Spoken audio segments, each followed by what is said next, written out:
president was talking today about seniors. Joe Biden was vice president. Drug prices literally skyrocketed. If you look at it, Joe Biden and Kamala Harris have a far-left health care plan that literally threatens private health insurance and will limit your choice of health. Remember, he actually wants to keep Obamacare going. And suddenly you got a lot of Democrats that like to talk up Obamacare, but I've got to tell you, when we took office, Obamacare was a disaster. You remember, they said if you like your doctor, you can keep it. Not true. If you like your health insurance, you can keep it.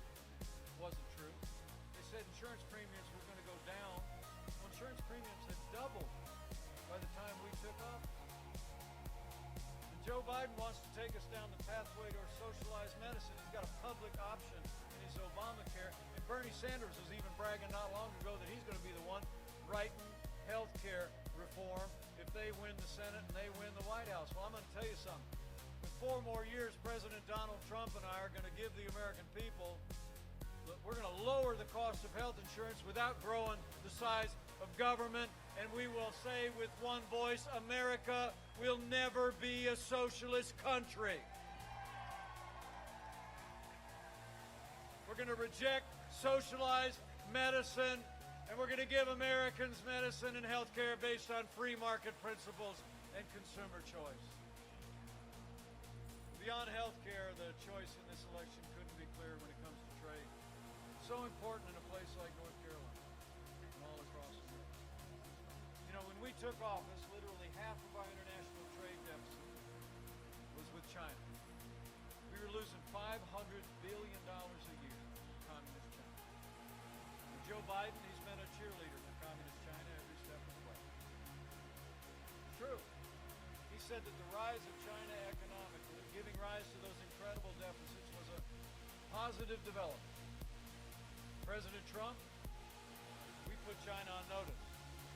We said the era of economic surrender is over. He imposed tariffs and demanded that China open their markets to what we grow and what we make and respect the private property rights of every American.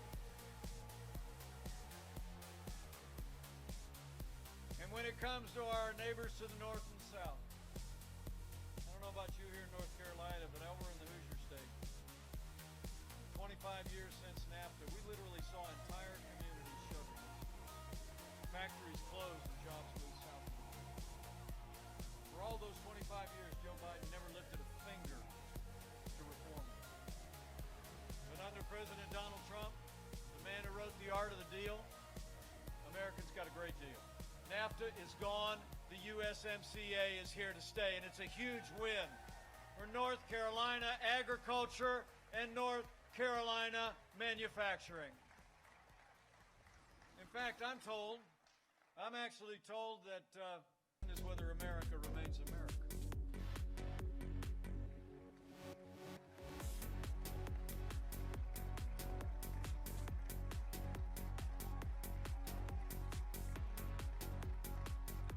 Whether we're going to chart a course on all the ideals that Old Glory represents. Freedom, individual responsibility, the American dream. Or whether we're going to let Joe Biden, the Democratic Party, and the radical left take America to a very different place. Less freedom, less opportunity. And the future of America. So let me say, for our freedom, for all the ideals that have always made America great, we need to decide right here and right now that Joe Biden will never be president of the United States of America. We're going to re-elect President Donald Trump for 4 more years.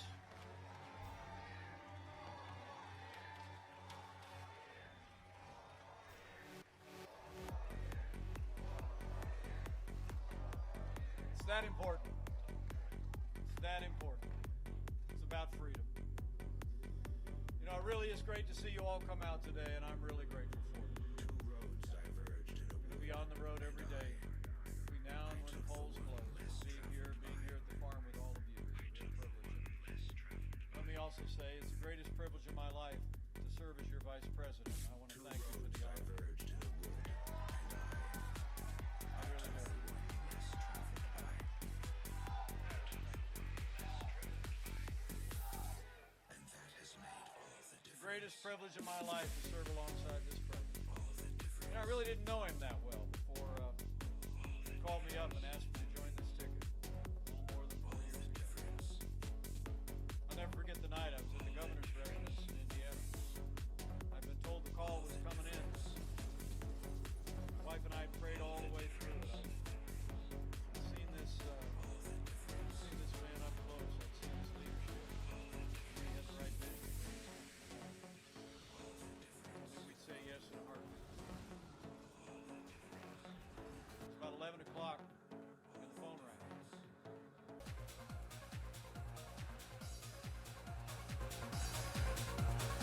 Great state. It's fantastic to be back in North Carolina with thousands of loyal, hardworking American patriots. 19 days from now. Think of that, 19 days. We're going to win the state of North Carolina. We're going to win 4 more years in the White House. This election is a simple choice. If Biden wins, China wins. You see what's going on. And when we win, North Carolina wins and America wins. Very simple. For the last 47 years, Joe Biden betrayed the workers of North Carolina through one act of economic treachery after another. And now you see what's happening. They got caught stealing, folks. Biden's a servant of the wealthy donors and globalists and special interests who got rich, bleeding America dry, taking your jobs from North Carolina and every other place and moving them out of the country, and we turned it around. You got to remember that. These corrupt forces, they don't see our nation as a protector of its citizens, but as a vehicle for personal profit and power at your expense. And you see it happening right now. They hold everyone in contempt, and they always put the American worker last. And that's what's happened until I came along. In fact, it's the primary reason I came along, if you think about it. They keep their jobs while outsourcing your jobs to other countries, countries that you've never even heard about. They build walls for themselves while forcing your family to suffer the consequences of illegal immigration, drugs, and crime. And you know it very well over here. For 5 decades, Joe Biden shipped away your jobs, shut down your factories, threw open your borders, and ravaged our cities while sacrificing American blood and treasure in endless foreign wars. And you know they're all coming back. They're almost back. Our great soldiers. Our great soldiers. Countries you never even heard about. He's the embodiment of the political class that enriched itself while draining the economic life and soul out of our country. Yesterday we learned from newly released emails, and I want to thank the New York Post for showing real bravery, that Joe Biden has been blatantly lying about his involvement in his son's corrupt business dealings. Joe Biden is a corrupt politician, and he has been corrupt for many years, and everybody in Washington knew it. And just now, a little while ago, a news story shows up that Hunter made a deal with a wealthy Chinese business magnate for $10 million a year for introductions only. Introductions. I don't know. Will you take $10 million a year to introduce people? Yeah, to introduce Dad. Dad, say hello. And by the way, Dad, give them everything they want. Okay? Give them everything they want, Dad. Hunter also referred to another more lasting and lucrative arrangement with the same Chinese businessman that would be so much more interesting to me and my family. That's what he said. That's a quote. The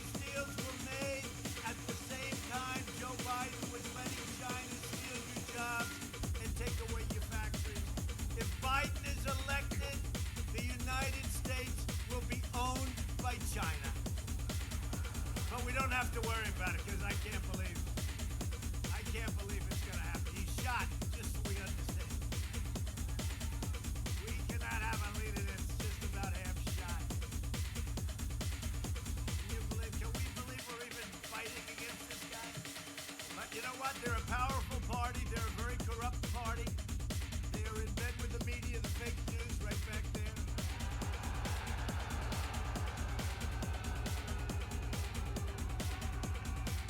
And totally protected by big tech. If I said what he said, they'd be calling for me out of there in 24 hours. What this guy has said, 2 days ago he said, I'm running for the United States Senate. That's the third time he said it. I'm running for the... Now that's not, look, that's not like a regular, mistake. You can make mistakes. He said that, and he said other things, but we won't even get into it. This is crazy. This is the craziest race. You know what?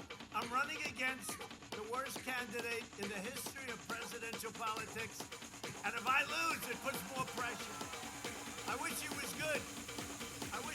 I'd have less pressure. You know, I mean, how do you lose to a guy like that? How do you lose to a guy like that?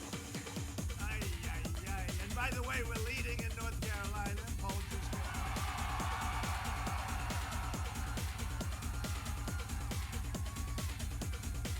I think we're leading everywhere where people are intelligent. And we just got to report the lines are through the roof on areas that would more typically vote for us. Trying to be diplomatic when I say that.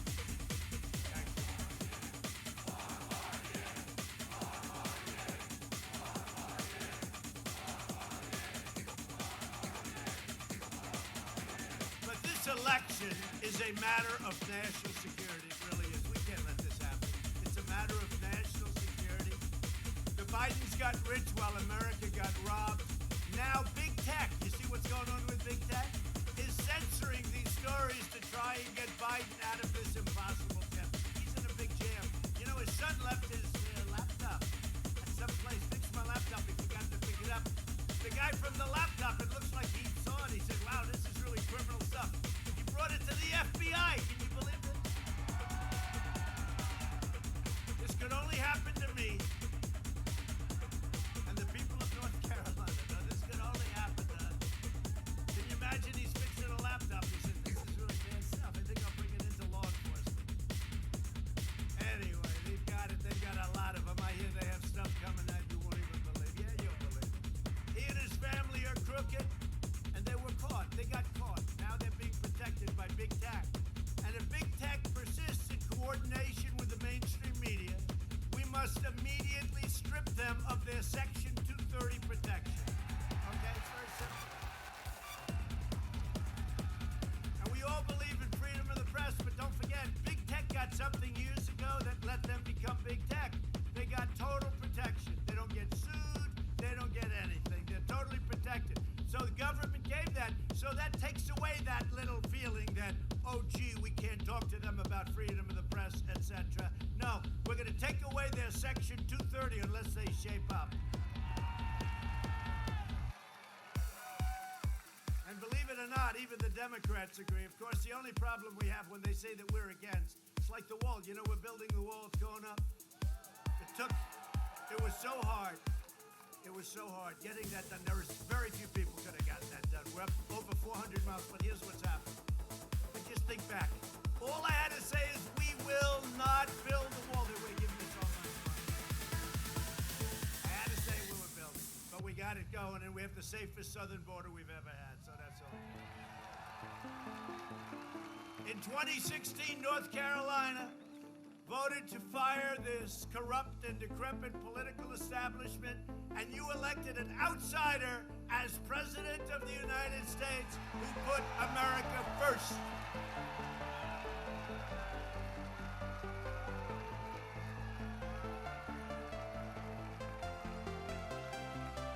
And we've done a job. Give people life. They will find a way. Give people life. Those are words for our time. The current president cloaked America's darkness for much too long. Too much anger, too much fear, too much division. Here and now, I give you my word. If you entrust me with the presidency, I will draw on the best of us, not the worst. I'll be an ally of the light, not the darkness. It's time for us, for we the people, to come together. And make no mistake, united we can and will overcome this season of darkness in America. We'll choose hope over fear, facts over fiction, fairness over privilege. I'm a proud Democrat, and I'll be proud to carry the banner of our party into the general election. So it's a great honor and humility I accept this nomination for President of the United States of America. But while I'll be a Democratic candidate, I will be an American president. I'll work hard for those who didn't support me, as hard for them as I did for those who did vote for me. That's the job of a president, to represent all of us, not just our base or our party. This is not a partisan moment. This must be an American moment. It's a moment that calls for hope and light and love, hope for our future, light to see our way forward, and love for one another. America isn't just a collection of clashing interests of red states or blue states. We're so much bigger than that. We're so much better than that. You know, nearly a century ago, Franklin Roosevelt pledged the New Deal in a time of massive unemployment, uncertainty, and fear.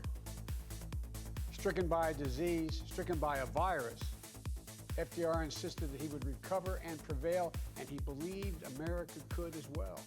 And he did, and we can as well. This campaign isn't just about winning votes. It's about winning the heart and, yes, the soul of America. Winning it for the generous among us, not the selfish. Winning it for workers who keep this country going, not just the privileged few at the top. Winning it for those communities who have known the injustice of a knee on the neck.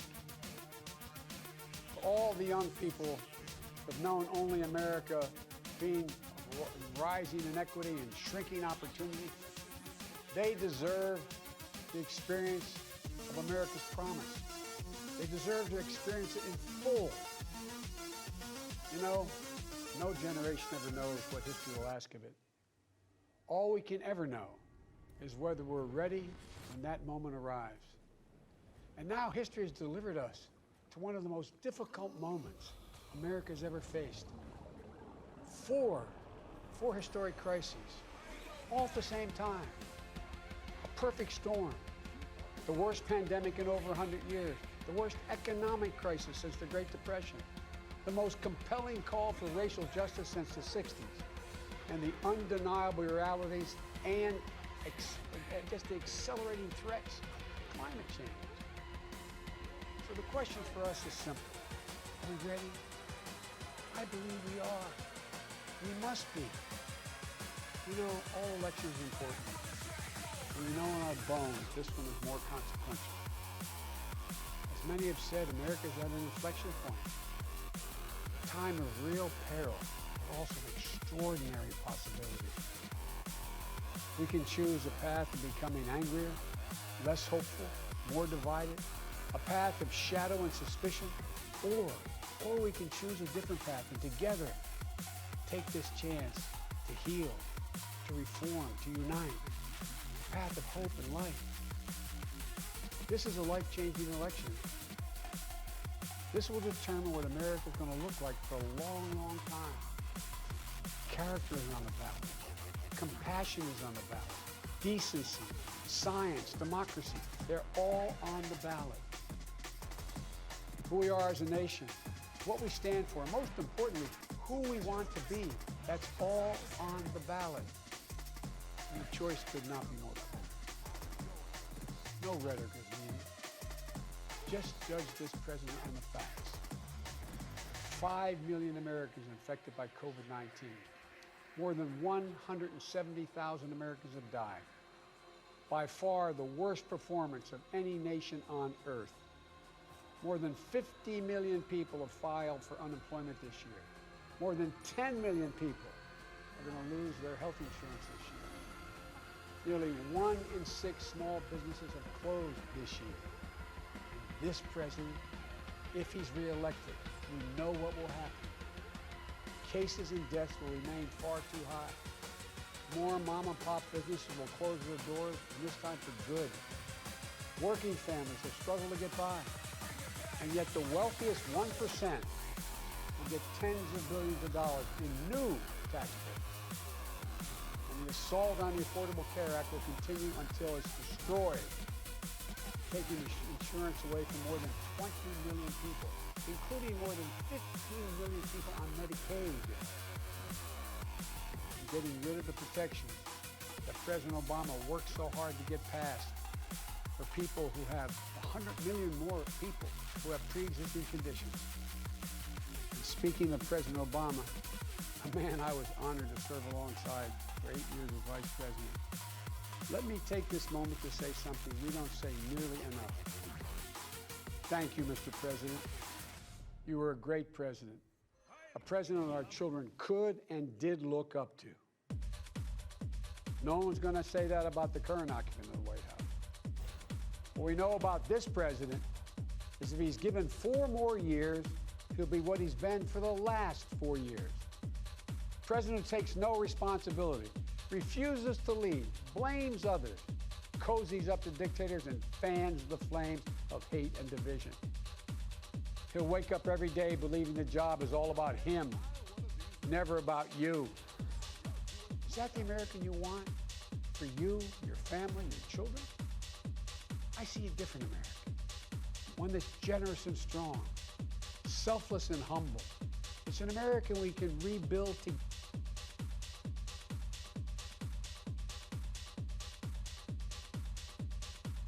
The American way, while marching together for justice in the civil rights movement of the 1960s. In the streets of Oakland and Berkeley, I got a stroller's eye view of people getting into what the great John Lewis called good trouble. When I was 5, my parents split, and my mother raised us mostly on her own. Like so many mothers, she worked around the clock to make it work, packing lunches before we woke up and paying bills after we went to bed, helping us with homework at the kitchen table and shuttling us to church for choir practice. She made it look easy, though it never was. My mother instilled in my sister Maya and me the values that would chart the course of our lives. She raised us to be proud, strong Black women, and she raised us to know and be proud of our Indian heritage. She taught us to put family first, the family you're born into and the family you choose. Family is my husband, Doug, who I met on a blind date set up by my best friend. Family is our beautiful children, Cole and Ella, who call me Mamala. Family is my sister. Family is my best friend, my nieces, and my godchildren. Family is my uncles, my aunts, and my titties. Family is Mrs. Shelton, my second mother who lived 2 doors down and helped raise me. Family is my beloved Alpha Kappa Alpha, our Divine Nine, and my HBCU brothers and sisters. Family is the friends I turn to when my mother, the most important person in my life, passed away from cancer. And even as she taught us to keep our family at the center of our world, she also pushed us to see a world beyond ourselves. She taught us to be conscious and compassionate about the struggles of all people, to believe public service is a noble cause, and the fight for justice is a shared responsibility. That led me to become a lawyer, a district attorney, attorney general, and a United States senator. And at every step of the way, I've been guided by the words I spoke from the first time I stood in a courtroom. Kamala Harris for the people. I have fought for children and survivors of sexual assault. I fought against transnational criminal organizations. I took on the biggest banks and helped take down one of the biggest for-profit colleges. I know a predator when I see one.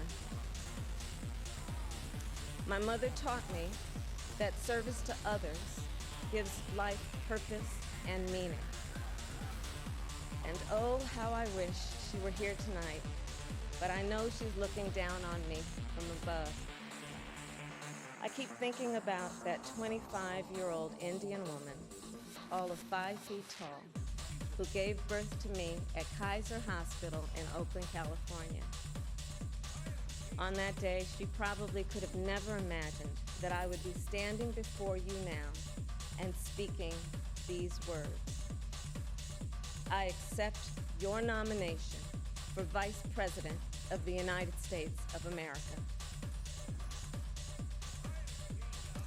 I do so committed to the values she taught me, to the word that teaches me to walk by faith and not by sight, and to a vision passed on through generations of Americans, one that Joe Biden shares, a vision of our nation as a beloved community, where all are welcome, no matter what we look like, no matter where we come from or who we love.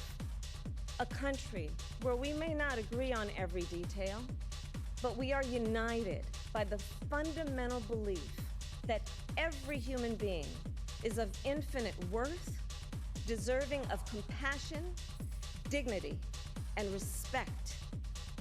A country where we look out for one another, where we rise and fall as one, where we face our challenges and celebrate our triumphs together. Today, that country feels distant.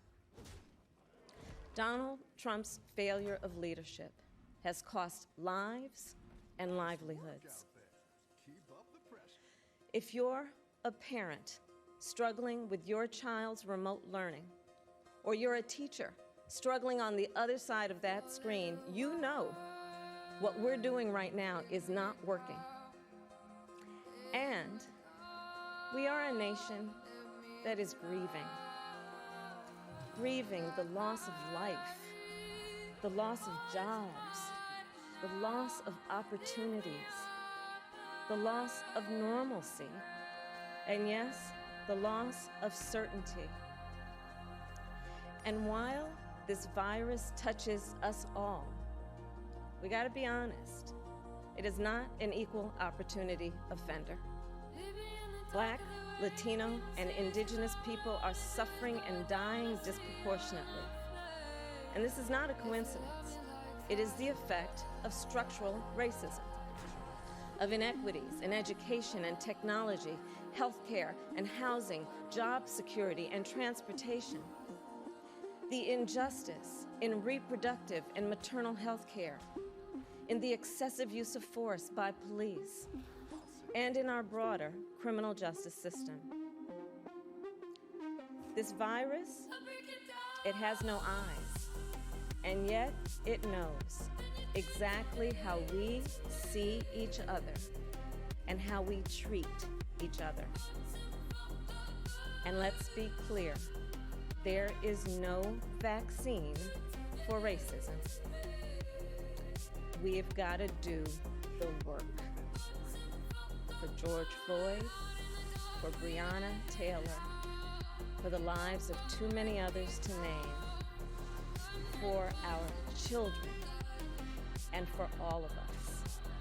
We've got to do the work to fulfill that promise of equal justice under law. Because here's the thing, none of us are free until all of us are free. So we're at an inflection point.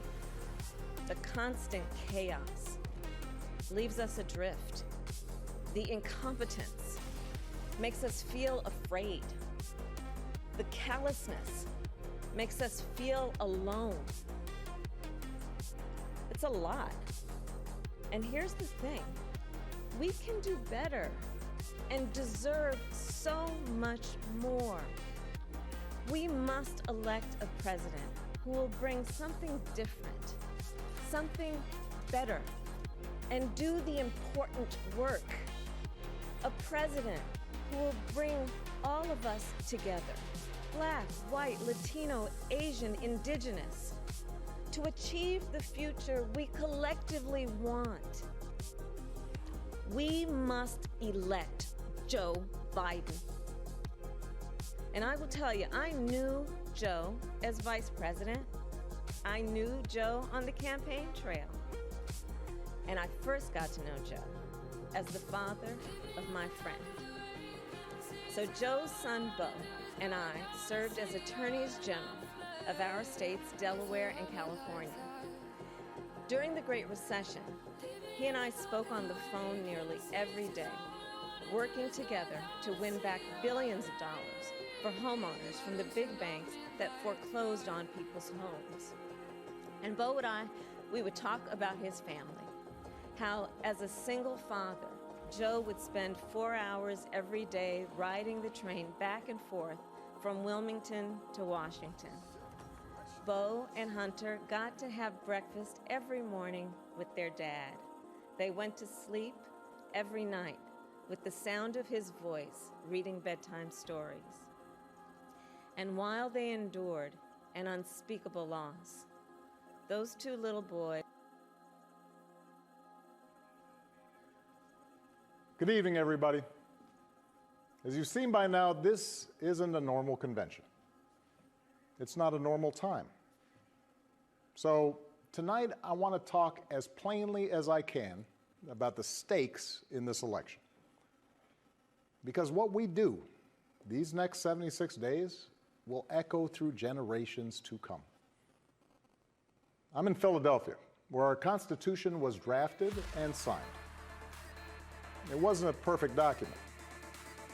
It allowed for the inhumanity of slavery and failed to guarantee women, and even men who didn't own property, the right to participate in the political process.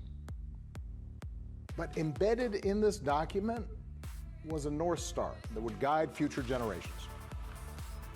A system of representative government, a democracy, through which we could better realize our highest ideals.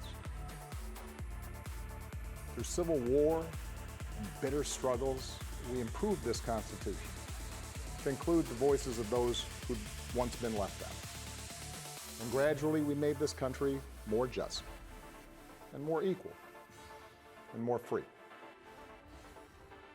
The one constitutional office elected by all of the people is the presidency.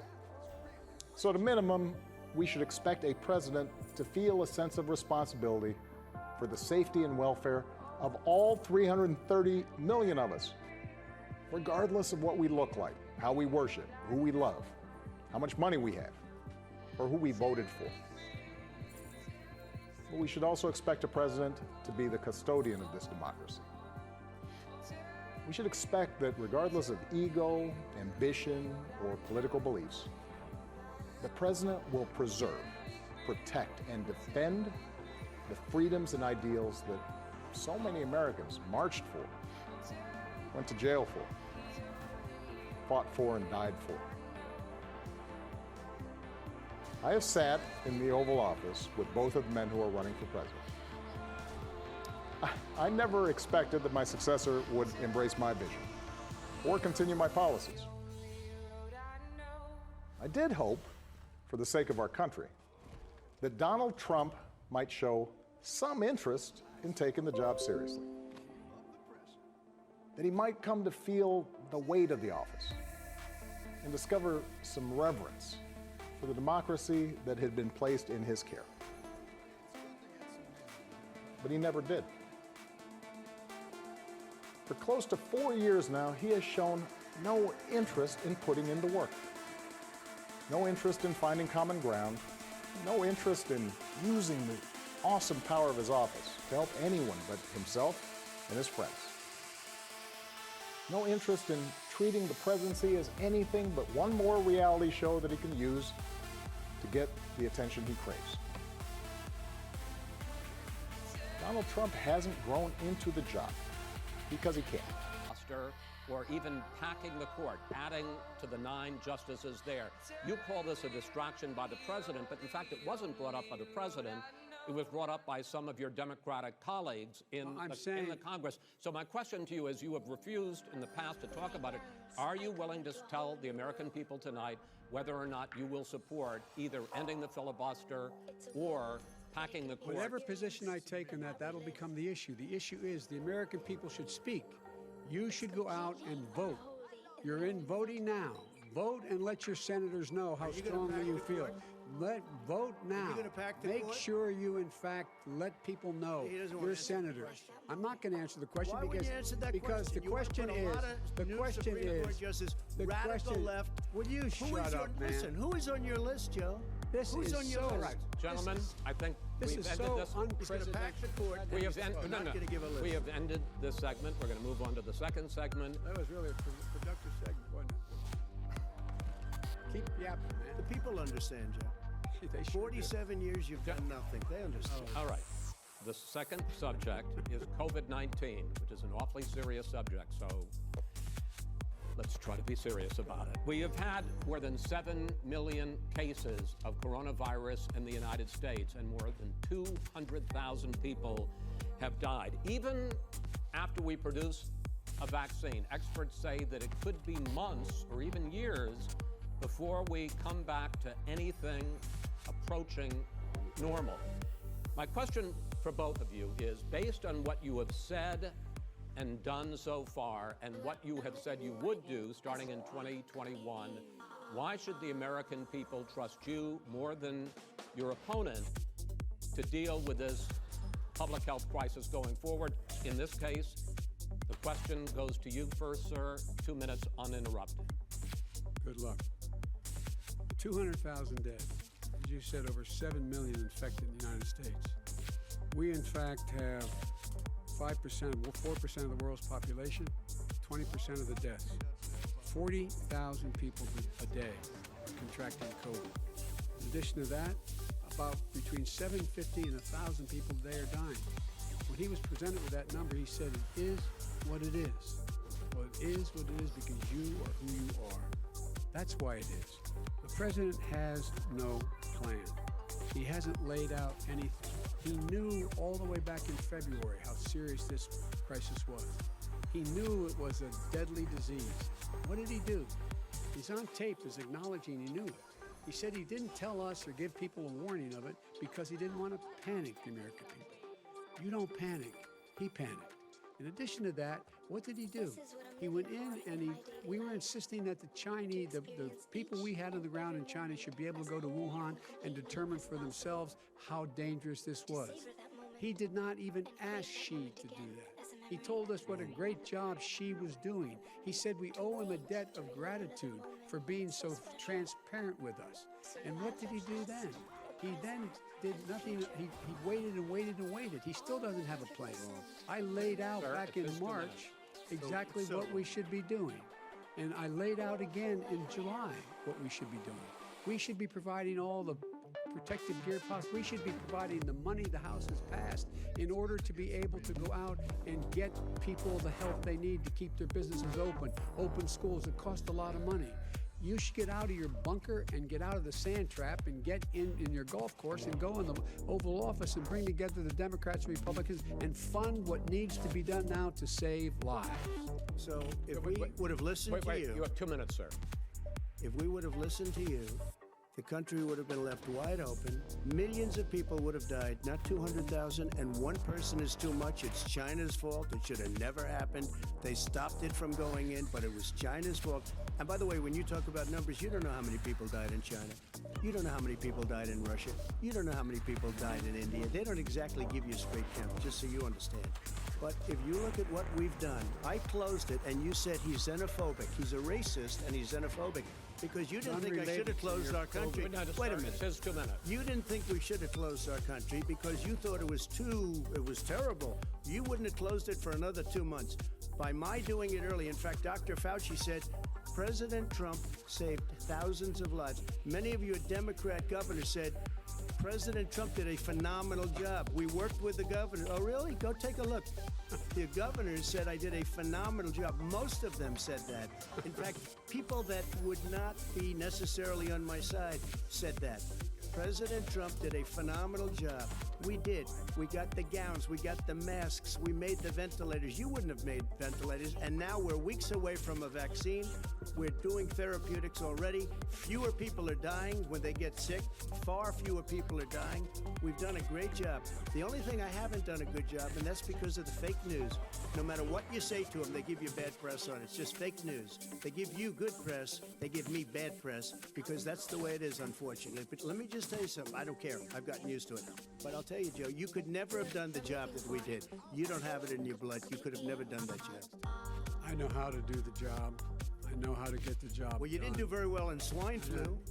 H1N1, you were a disaster. Your own chief of staff said you were a disaster. 14,000 people died, not 200,000. There was A no very- economic recession. Sir, you made a There was, Far there less was no lethal recession. disease. You made a point. Let him answer. And there was no one, we didn't shut down the economy.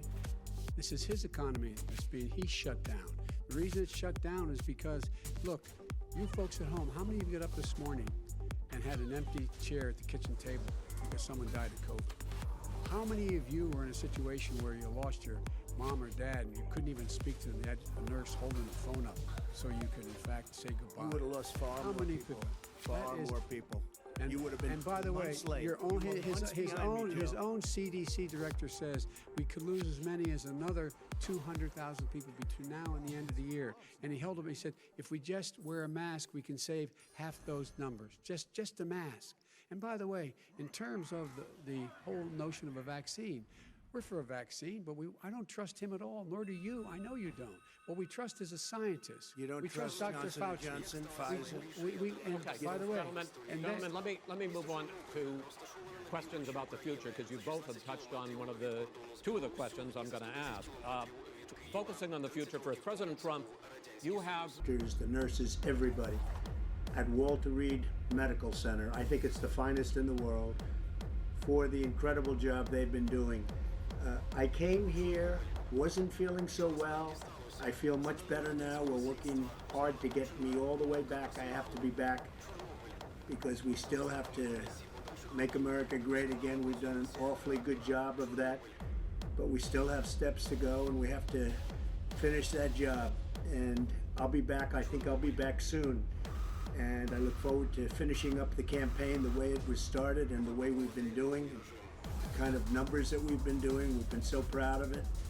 But this was something that happened, and it's happened to millions of people all over the world, and I'm fighting for them, not just in the U.S. I'm fighting for them all over the world. We're going to beat this coronavirus, or whatever you want to call it, and we're going to beat it soundly. So many things have happened. If you look at the therapeutics, which I'm taking right now, some of them, and others are coming out soon that are looking like, frankly, they're miracles. If you want to know the truth, they're miracles. People criticize me when I say that, but we have things happening that look like they're miracles coming down from God. So I just want to tell you that I'm starting to feel good. You don't know over the next period of a few days. I guess that's the real test. So we'll be seeing what happens over those next couple of days. I just want to be so thankful for all of the support I've seen, whether it's on television or reading about it. I most of all appreciate what's been said by the American people, by almost a bipartisan consensus of American people. It's a beautiful thing to see, and I very much appreciate it, and I won't forget it. I promise you that. I also want to thank the leaders of the world for their condolences, and they know what we're going through. They know what, as your leader, what I have to go through. But I had no choice because I just didn't want to stay in the White House. I was given that alternative. Stay in the White House, lock yourself in, don't ever leave, don't even go to the Oval Office, just stay upstairs.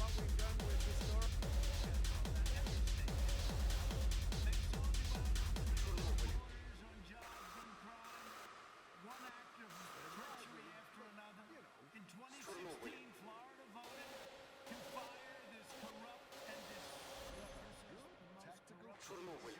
31 людина. 115 тисяч осіб були евакуйовані з 30-кілометрової зони. У ліквідації наслідків аварії брали участь понад 500 тисяч осіб. Чорнобиль.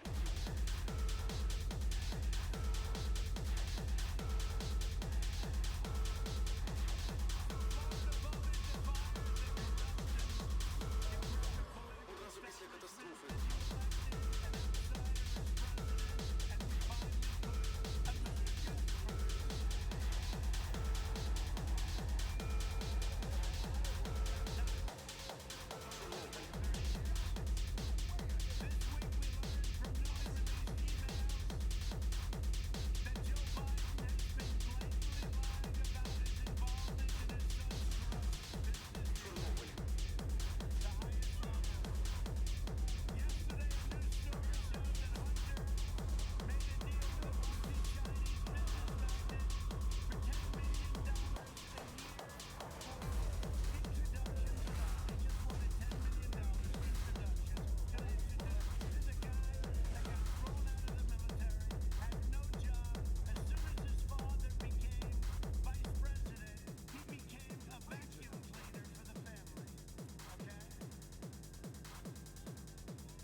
give Vice President Pence a chance to respond. Vice President Pence, you have 1 minute to respond. You know, there's not a day gone by that I haven't thought of every American family that's lost a loved one. And I want all of you to know that you'll always be in our hearts and in our prayers. But when you say what the American people have done over these last 8 months hasn't worked, that's a great disservice to the sacrifices the American people have made. The reality, if I may finish, Senator, the reality is Dr. Fauci said everything that he told the president in the Oval Office, the president told the American people. Now, President Trump, I will tell you, has boundless confidence in the American people, and he always spoke with confidence that we'd get through this together. But when you say it hasn't worked, when Dr. Fauci and Dr. Birx and our medical experts came to us in the second week of March, they said if the president didn't take the unprecedented step of shutting down roughly half of the American economy, that we could lose 2.2 million Americans. That's the reality. Thank you. They also Thank you, said to us if we did everything right, Susan, we could still lose more than 200,000 Americans. Vice President Now, one Pence. life lost is too many, Susan. But the American people, I believe, deserve credit for the sacrifices that they have made, putting the health of their family and their neighbors first, our doctors, our nurses, our first Thank you, Vice responders. President Pence. And I'm going to speak up on behalf of what the American people have done. Vice President Pence, you were in the front row in a Rose Garden event 11 days ago at what seems to have been a super spreader event for senior administration and congressional officials. No social distancing, few masks, and now a cluster of coronavirus cases among those who were there. How can you expect Americans to follow the administration's safety guidelines to protect themselves from COVID when you at the White House have not been doing so?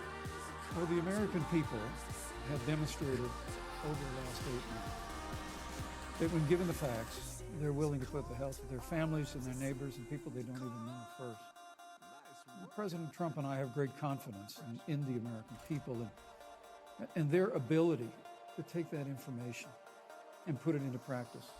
In the height of the epidemic, when we were losing a heartbreaking number of 2,500 Americans a day, we surged resources to New Jersey and New York and New Orleans and Detroit. We told the American people what needed to be done, and the American people made the sacrifices. When the outbreak in the Sun Belt happened this summer, again, Americans stepped forward. But the reality is the work of the President of the United States goes on. The vacancy on the Supreme Court of the United States has come upon us, and the President introduced Judge Amy Coney Barrett. Thank you. Thank you, Vice But President at that, if I may say, that Rose Garden event, there's been a great deal of speculation about it. My wife Karen and I were there and honored to be there. Many of the people who were who got elected. Benefit of letting American corporations go offshore to do their business. Thank you, Senator Harris. Vice President Pence, your administration has been predicting a rapid and robust recovery, but the latest economic report suggests that's not happening. Should Americans be braced for an economic comeback that is going to take not months, but a year or more? You have 2 minutes to answer uninterrupted. When President Trump and I took office, America had gone through the slowest economic recovery since it did. Existing conditions, and what it also did is it saved those families who otherwise were going bankrupt because of hospital bills they could not afford. On the other hand, you have Donald Trump, who's in court right now, trying to get rid of the Affordable Care Act, which means that you will lose protections if you have pre-existing conditions. And this is very important, Susan. Yes, and it's but important. we need to give Vice President. I'd just like to, he interrupted me, and I'd like to just finish, please. If you have a pre-existing condition, heart disease, diabetes, breast cancer, they're coming for you. If you love someone who has a pre-existing condition, they're coming for you. If you are under the age of 26 on your parents' coverage, they're coming for you. Senator Harris, thank you. You're Let welcome. me give you a chance to respond. Well, I hope we have a chance to talk about health care because Obamacare was a disaster. The American people remember it well. And President Trump and I have a plan to improve health care and to protect pre-existing conditions for every American. But look, Senator Harris, you're entitled to your own opinion, but you're not entitled to your own facts. You yourself said on multiple occasions when you were running for president that you would ban fracking. Joe Biden looked at a supporter in the eye and pointed and said, I guarantee that we will abolish fossil fuel. They have a $2 trillion version of the Green New Deal, Susan, that your newspaper, USA Today, said really wasn't that very different from the original Green New Deal. More taxes, more regulation, banning fracking, abolishing fossil fuel, crushing American energy, and economic surrender to China is a prescription for economic decline. President Trump and I will keep America growing. The V-shaped recovery that's underway right now will continue with 4 more years of President Donald Trump. Thank you very, very much, Vice President Pence. Once again, that is disproportionately negatively impacting black and brown people all across this country today. Now, Senator Harris says she's proud of her record as a prosecutor and that she'll be a prosecutor president, but I'm deeply concerned about this record. There are too many examples to cite, but she put over 1,500 people in jail for marijuana violations and then laughed about it when she was asked if she ever smoked marijuana. She blocked evidence. She blocked evidence that would have freed an innocent man from death row until the courts forced her to do so. She kept people in prison beyond their sentences to use them as cheap labor for the state of California. And she fought to keep cash bail system in place that impacts poor people in the worst kind of way. Thank you, Congresswoman. Senator Harris, your response. As the elected Attorney General of California, I did the work of significantly reforming the criminal justice system of a state of 40 million people, which became a national model for the work that needs to be done. And I am proud of that work. And I am proud of making a decision to not just give fancy speeches or be in a legislative body and give speeches on the floor, but actually doing the work of being in the position to use the power that I had to reform a system that is badly in need of reform. That is why we created initiatives that were about re-entering former offenders and getting them counseling. It is why, and because I know that criminal justice system is so broken, that I am an advocate for what we need to do to not only decriminalize, but legalize marijuana in the United States. I want to bring Congresswoman Gabbard back in. Your response. The bottom line is, Senator Harris, when you are in a position to make a difference and an impact in these people's lives, you did not. And worse yet, in the case of those who were on death row, innocent people, you actually blocked evidence from being revealed that would have freed them until you were forced to do so. There is no excuse for that. And the people who suffered under your reign as prosecutor, you owe them an apology. Senator Harris. My entire career, I have been personally opposed to the death penalty, and that has never changed. And I dare anybody who is in a position to make that decision, to face the people I have faced, to say, I will not seek the death penalty. That is my background. That is my work. I am proud of it. I think you can judge people by when they are under fire, and it's not about some fancy opinion on a stage, but when they're in the position to actually make a decision, what do they do? When I was in the position of having to decide whether or not to seek a death penalty on cases I prosecuted, I made a very difficult decision that was not popular to not seek the death penalty. History shows that, and I am proud of those decisions. Senator Harris, thank you very much. Senator Bennett, a question for you. Why are you the best candidate to heal the racial divide that exists in this country today, which has been stoked by the president's racist rhetoric? Yeah, first of all, the president's racist rhetoric should be enough grounds for everybody in this country to vote him out of office. That one thing alone should be enough. Second, Don, I want to answer your question by tagging on the conversation we were just having.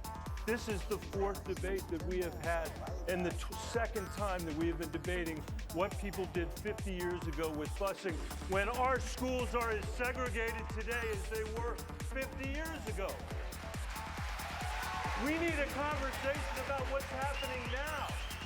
And when there's a group of kids in this country that don't get preschool through no fault of their own, and another group does, equal is not equal. And we've got a group of K-12 schools that are good because families can spend $1 million, and you've got the Detroit public schools that are as segregated as they were. Equal is not equal.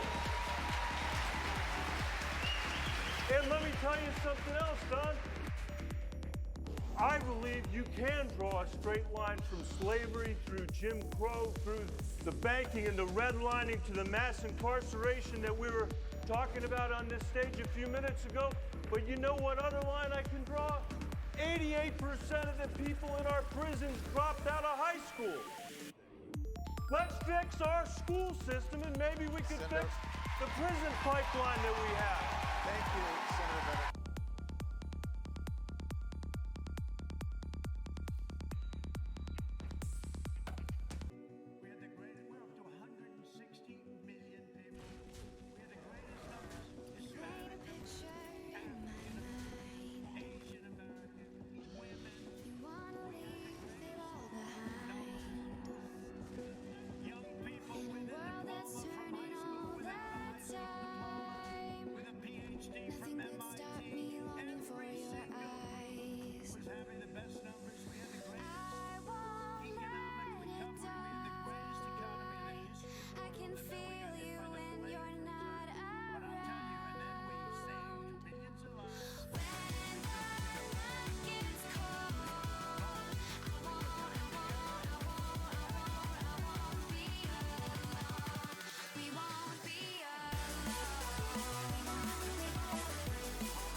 D.C., Bernie Sanders on TYT.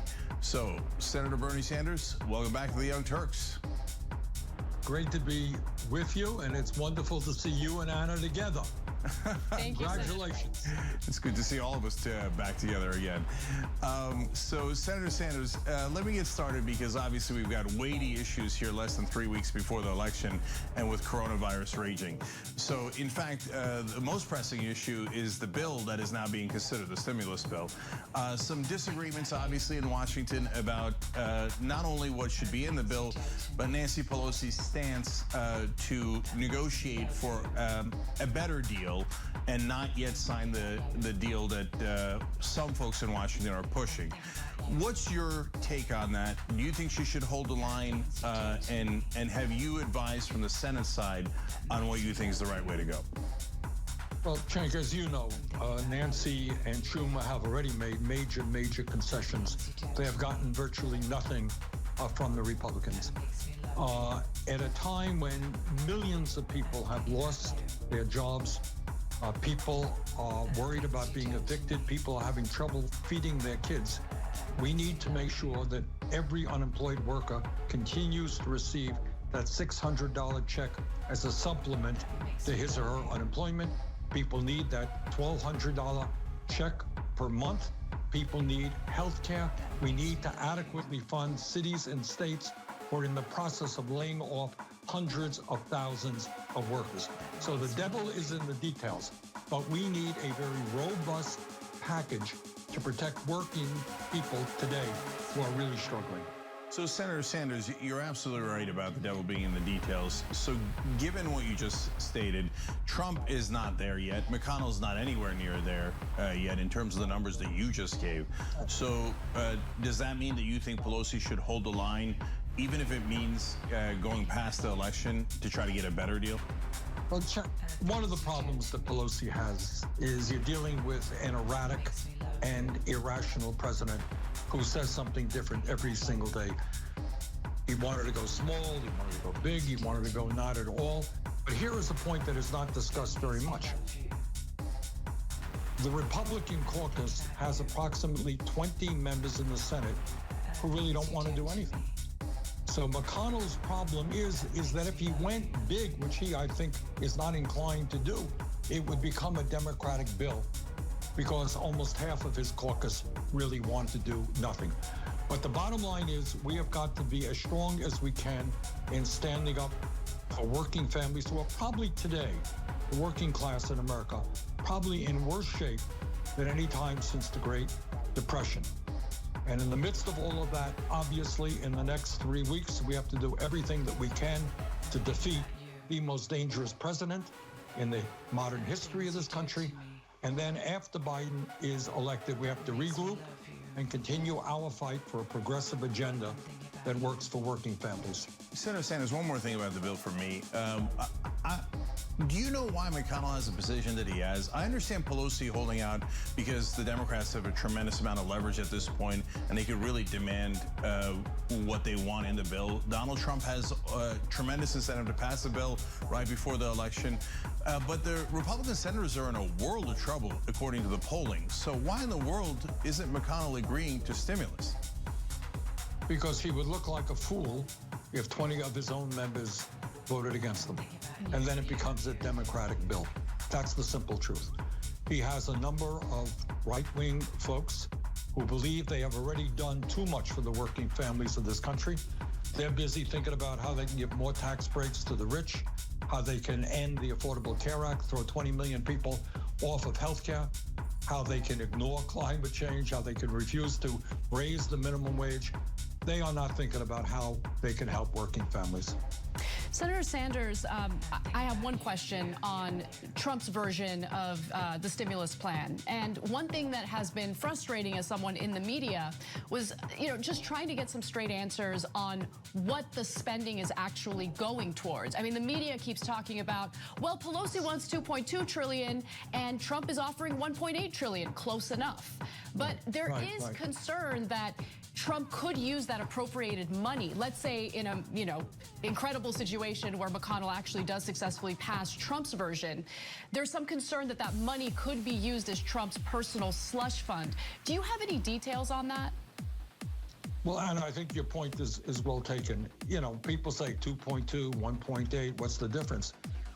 The difference is, in fact, in the details. And I think one of the things that Trump wants, and I have zero doubt would use, is a slush fund to suddenly go out to all of the battleground states already, using a lot of money in agriculture to be spending money on farmers around the country whose votes he desperately needs.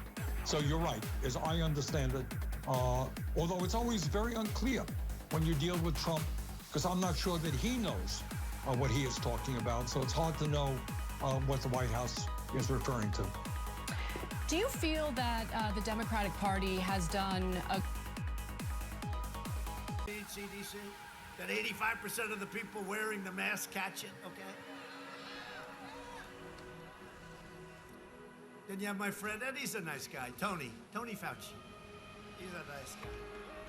He said, this is not a threat, this is not a problem, don't worry about this, no one's a problem. It's the craziest thing. Then he said, do not wear a mask. Do not wear a mask under any circumstances. Don't wear a mask, don't, right? So if we don't wear a mask, then they say, oh, wear a mask. I never saw it. Do you ever see any conflicts? But he's a nice guy, so I keep him around, right? We'll keep him around. He's a Democrat, everybody knows that. He's Cuomo's friend. Cuomo did the worst job of any governor in the United States. Almost 40,000 people died, more. And 11,000 at least. And I gave him this big convention center. 2,800 beds, he didn't use it.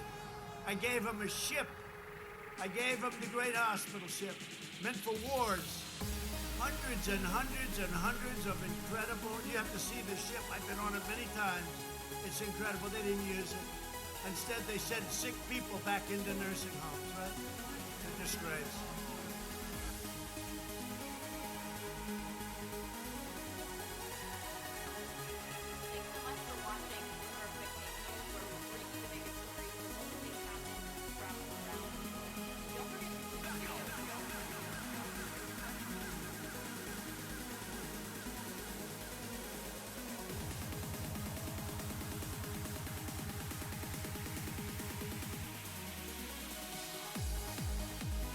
Good morning. Welcome, Madam Secretary. Welcome to each of you. This is a public hearing of the Benghazi Select Committee. Just a couple of quick administrative matters before we start, Madam Secretary. There are predetermined breaks, but I want to make it absolutely clear we can take a break for any reason or for no reason. If you or anyone will just simply alert me, then we will take a break, and it can be for any reason or for no reason. To our guests, we are happy to have you here. The witness deserves to hear the questions, and the members deserve to hear the answers. So proper decorum must be observed at all times. No reaction to questions or answers. No disruptions. Some committees take an incremental approach to decorum. I do not. This is your one and only notice. Madam Secretary, the ranking member and I will give opening statements, and then you will be recognized for your opening statement, and then after that, the members will alternate from one side to the other. And because you have already been sworn, we will go straight to your opening. So I will now recognize myself, and then recognize Mr. Cummings, and then you, Madam Secretary. Chris Stevens, Sean Smith, Glenn Doherty, and Tyrone Woods served this country with courage and with honor. They were killed under circumstances that most of us could never imagine. Terrorists pour through the front gate of an American facility, attacking people and property with machine guns, mortars, and fire. It is important that we remember how these 4 men died. It is equally important that we remember how these 4 men lived and why. They were more than 4 images on a television screen. They were husbands and fathers and sons and brothers and family and friends. They were Americans who believed in service and sacrifice. Many people speak wistfully of a better world, but do little about it. These four went out and actually tried to make it better, and it cost them their lives. So we know what they gave us. What do we owe them? Justice for those that killed them. We owe their families our everlasting gratitude, respect. We owe them and each other the truth. The truth about why we were in Libya. The truth about what we were doing in Libya. The truth about the escalating violence in Libya before we were attacked and these four men were killed. The truth about requests for additional security.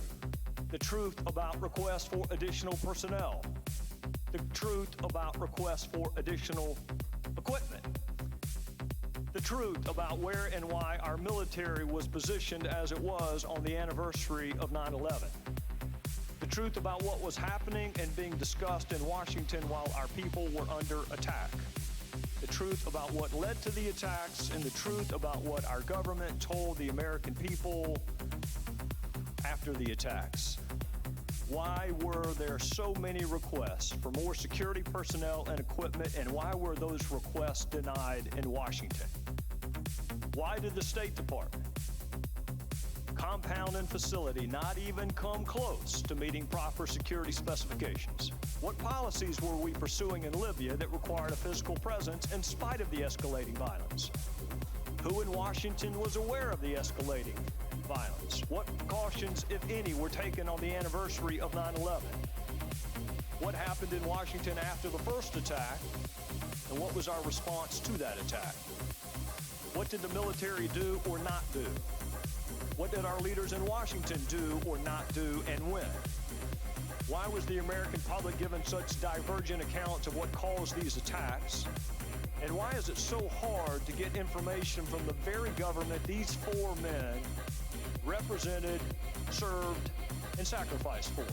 Hey YouTube fans, I'm Luke Russer. Thanks for checking out our MSNBC channel. Subscribe.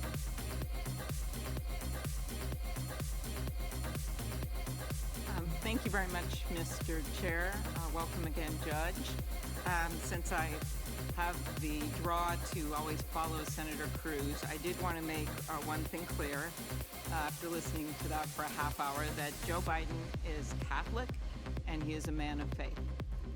And then I want to turn to something else, and that is that we need a reset here, in my mind, for the people at home, a bit of a reality check that this isn't normal right now. We have to understand that what people are dealing with, that 7.7 million people have gotten this virus, that 214,000 Americans have died.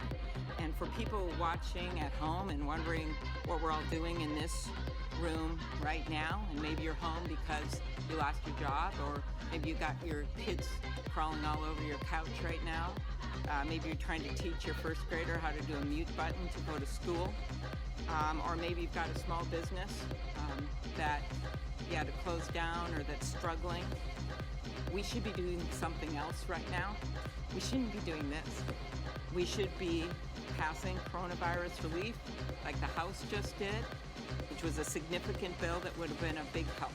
And I think people have to know that right now. And whether you're Democrat, Independent, or Republican. And that's why I started out yesterday by telling people that they need to vote. Number two, some of my colleagues throughout this hearing on the other side have been kind of portraying the job that the judge is before us on as being some kind of ivory tower exercise. I think one of my friends called it, related that you'd be dealing with the dormant commerce clause. Well, I'm sure that might be true, but we also know that this is the highest court in the land, that the decisions of this court have a real impact on people. And I appreciate, Judge, that you said that you didn't want to be a queen. I actually wouldn't mind being a queen around here, the truth be known. I wouldn't mind doing it, kind of a benevolent queen and making decisions so we could get things done. But you said you wouldn't let your views influence you and the like, but the truth is the Supreme Court rulings, they rule people's lives. They decide if people can get married. They decide what schools they can go to. They decide if they could even have access to contraception. All of these things matter. So I want to make that clear. And the third reset here that I think we need to have is that this hearing is not normal.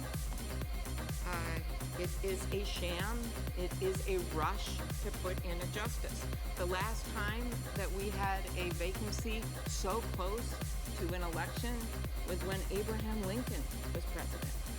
And he made the wise decision to wait until after the election. The last time we lost a justice so close to an election. That's what he did. Today, we are 21 days from the election. People are voting. Millions of people have already cast their ballots. And I go to the words of Senator McConnell. The last time we had a situation in election year, he said, the American people should have a voice in the selection of their next Supreme Court justice. Therefore, this vacancy should not be filled until we have a new president. That set the precedent that so many of you have embraced, or at least you did a few years ago, and that is that in a question, do you think we should take the president at his word when he says his nominee will do the right thing and overturn the Affordable Care Act?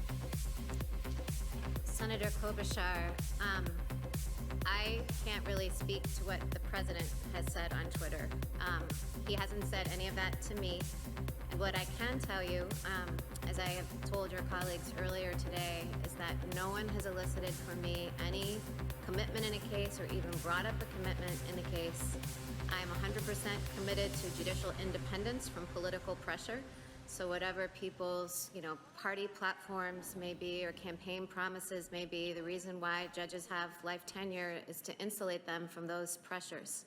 So I take my oath seriously to follow the law, and I have not pre-committed, nor would I pre-commit to decide a case any particular way. Okay, and I think this life tenure, this idea that you have, just for everyone out there, a job for life, makes this even more important for us to consider where you might be. And I know you have not said how you would rule on this case that's coming up right after the election, where the president had said it would be a big win if the Supreme Court strikes down the law.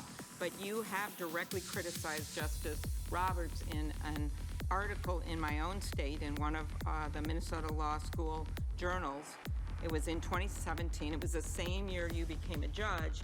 And when Roberts writes the opinion to uphold the Affordable Care Act, you said he, quote, pushed the Affordable Care Act beyond its plausible meaning to save the statute. Is that correct? Senator Klobuchar, I just want to clarify, is this the constitutional commentary publication that you and I discussed? Yes, it is. It is, but it's still a University of Minnesota. Okay, I just wanted to be sure, because I hadn't published in the Minnesota. Again, did you ask that question? Did you say that he pushed the Affordable Care Act beyond its plausible meaning to save the statute? One thing I want to clarify is you said that I criticized, Chief Justice Roberts, and I don't attack people, just ideas. So that was just designed to make a comment about his reasoning in that case, which as I've said before, is consistent with the way the majority opinion characterized it as the less plausible reading of the statute. Okay, so you didn't agree with his reasoning in the case that upheld the Affordable Care Act? What I said, and was this King versus Burwell or NFIB versus Sebelius? That was NFIB versus Sebelius. I'll get to King versus Burwell in a second.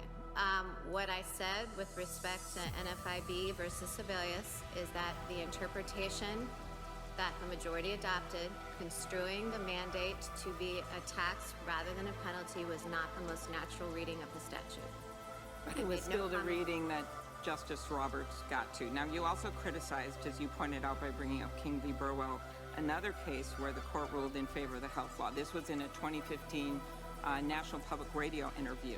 And you acknowledged in... only decide cases as they come to me, litigated by parties on a full record after fully engaging precedent, talking to colleagues, writing an opinion. Senator Chuck Grassley, let's listen in. On the nomination of Mr. Judge Cameron. Brett Kavanaugh Mr. Chairman. to serve as Associate Justice. Mr. Chairman, I'd like to be Supreme Court recognized of the for a United question States. before we proceed. Mr. Chairman, I'd like to be recognized to ask a question before we proceed. The committee received just last night, less than 15 hours ago, 42,000 pages of documents that we have not had an opportunity to review or read or analyze. You're out of order. I'll proceed. We cannot possibly move forward, Mr. Chairman, I with this extend a hearing. very warm welcome We have not to been Judge given an Kavanaugh, opportunity to have a meaningful his wife, hearing on Ashley. this nominee. Their two daughters. Mr. Chairman, Their I extended agree with family my and colleague, friends. Senator Harris. Mr. Chairman, Judge we Kavanaugh received is law clerk 42,000 documents that we haven't and been everyone able else to joining us review last today. night, and we believe this hearing I should know be this is postponed. an exciting day for all of you here, and you're rightly proud Mr. Chairman, of the if we cannot be recognized, I move to adjourn. The American people. Chairman, I move to adjourn. Directly from Judge Kavanaugh.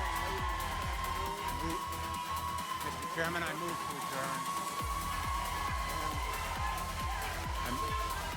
Mr. Chairman, we have been denied real access to the documents we need to advise. Chairman, regular Senate, order is called. which turns this hearing into a charade and a mockery of our norm. Well, Mr. Chairman, I therefore move to adjourn this hearing. Okay.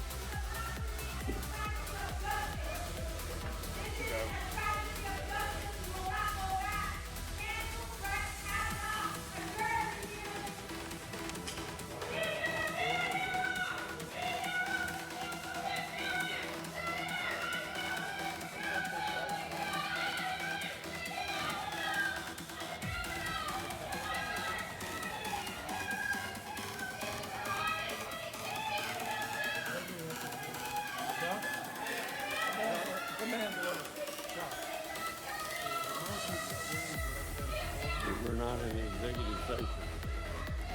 Mr. Chairman, I ask for a roll call vote on my motion to adjourn.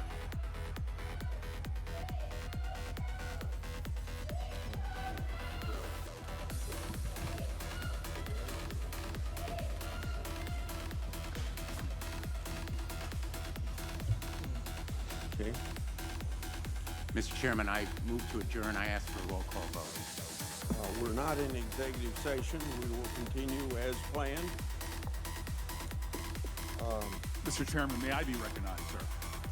Mr. Chairman, I appeal to the chair to recognize myself or one of my colleagues. You're out of order. Mr. Chairman, I appeal to be recognized on your sense of decency and integrity. Even the documents you have requested, Mr. Chairman, even the ones that you said, the limited documents you have requested, this committee has not received. And the documents we have, you, sir, have Chairman, labeled I'd ask committee for regular confidential. order. They should be transparent. This committee, sir, is a violation of even the values I've heard you talk about time and time again. The ideals that we should have. What is the rush? What are we trying to hide by not having the documents out front? What is with the rush? What are we hiding by not letting those documents come out?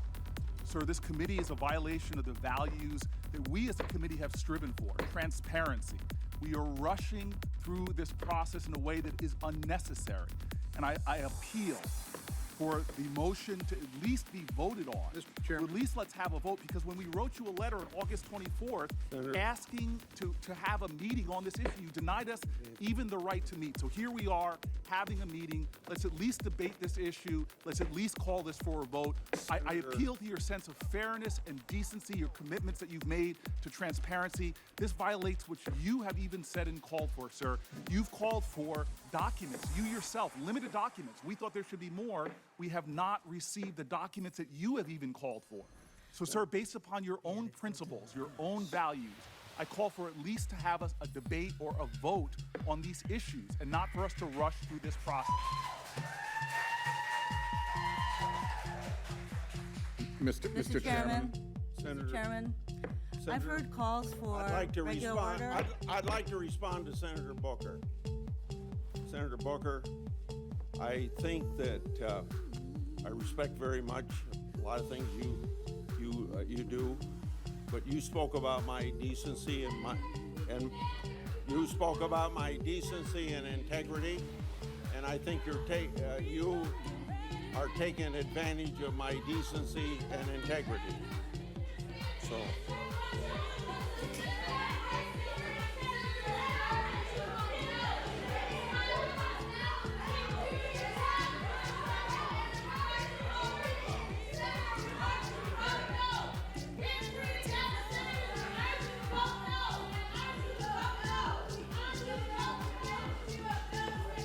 Okay.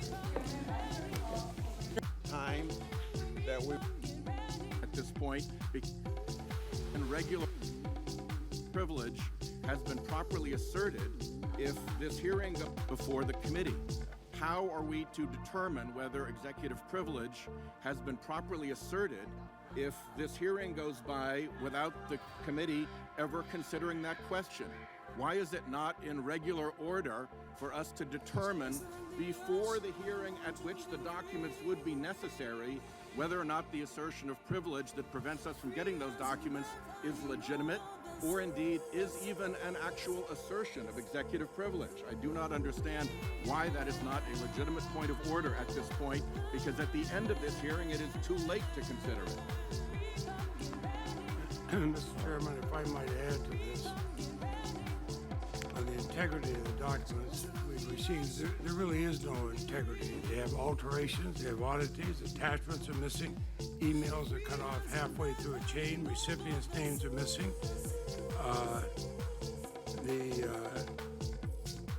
Many are of interest to this committee, but it's cut off.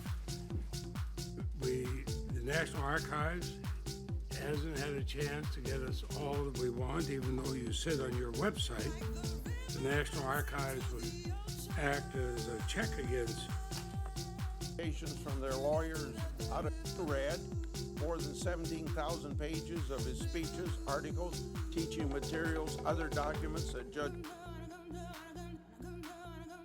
About 2 days ago, I was walking up the steps of the Capitol when Representative Yoho suddenly turned a corner, and he was accompanied by Representative Roger Williams, and accosted me on the steps right here in front of our nation's Capitol. I was minding my own business, walking up the steps, and Representative Yoho put his finger in my face. He called me disgusting. He called me crazy. He called me out of my mind. And he called me dangerous. And then he took a few more steps, and after I had recognized his comments as rude, he walked away and said, "I'm rude. You're calling me rude." I took a few steps ahead, and I walked inside and cast my vote, because my constituents send me here each and every day to fight for them and to make sure that they are able to keep a roof over their head, that they're able to feed their families, and that they're able to carry their lives with dignity.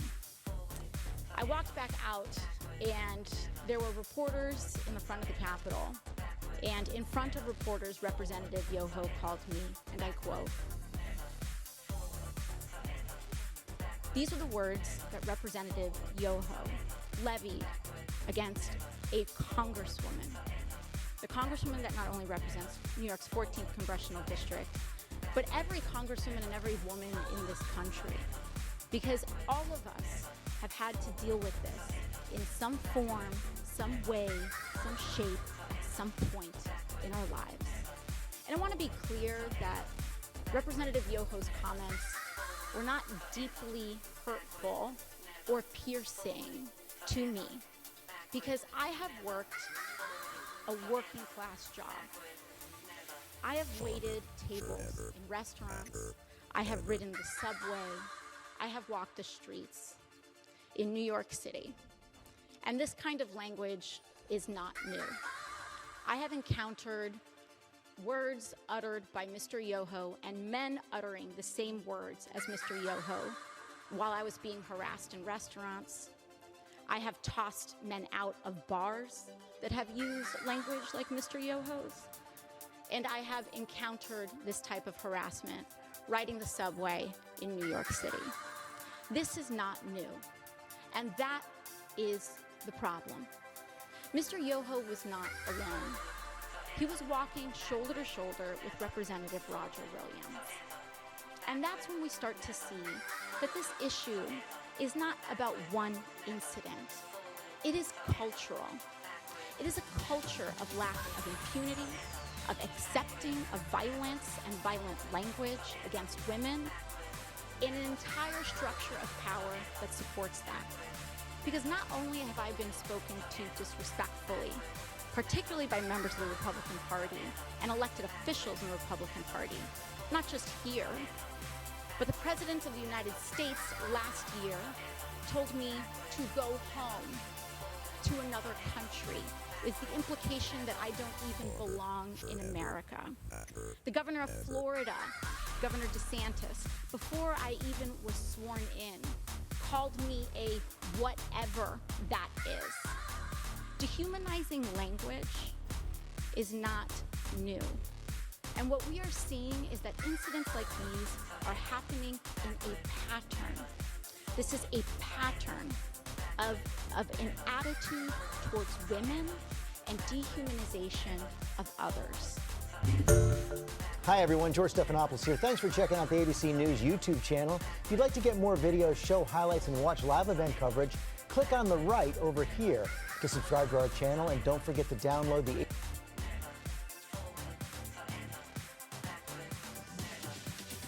The C-SPAN networks bring you... Sir, I understand. That's not a trick question.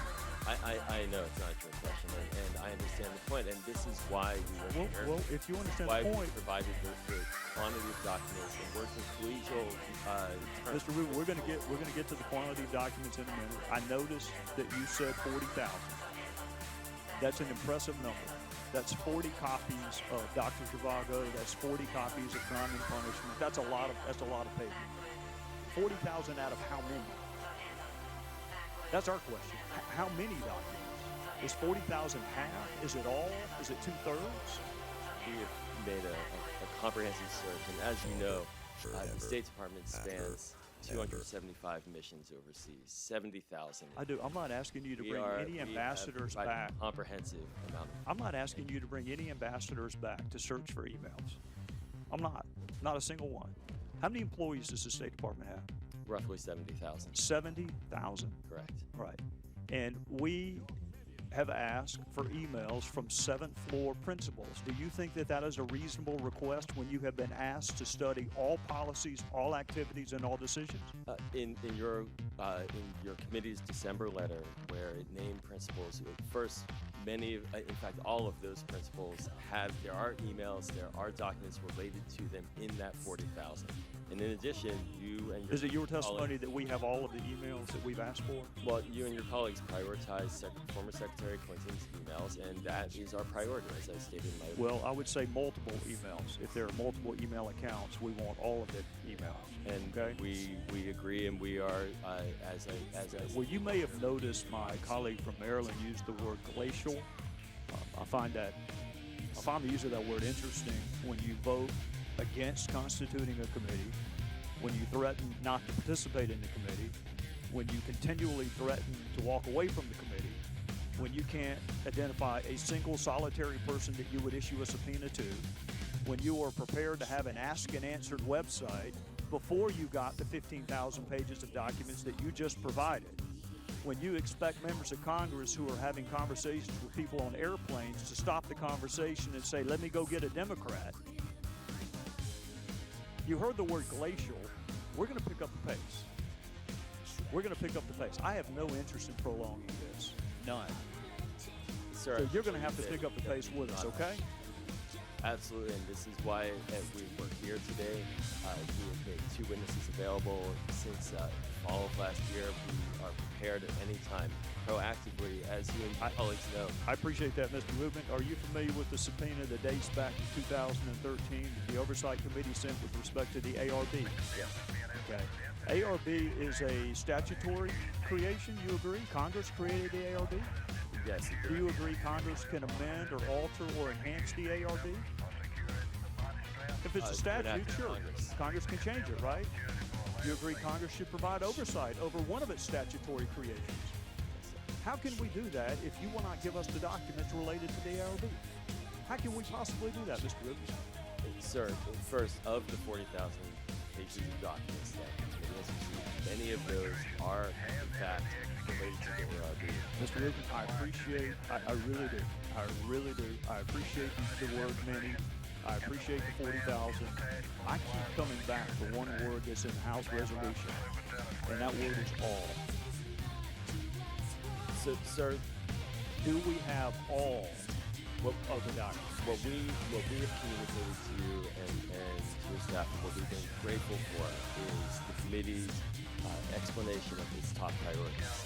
And we would be very honored to continue to have those discussions with the ARB as you noted here becomes the top priority. Well, that is certainly Mr. Rubin, we shouldn't have to pick among priorities. You have 70,000 employees.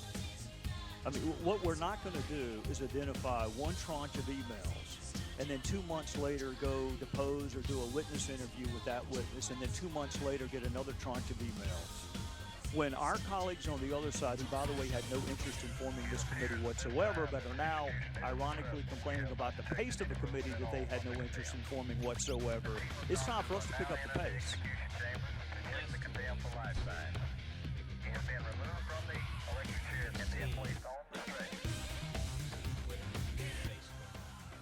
Actively interfering in this election in a way that has no precedent. Yesterday, the New York Post broke a story alleging serious fraud of Joe Biden and Hunter Biden concerning Ukraine.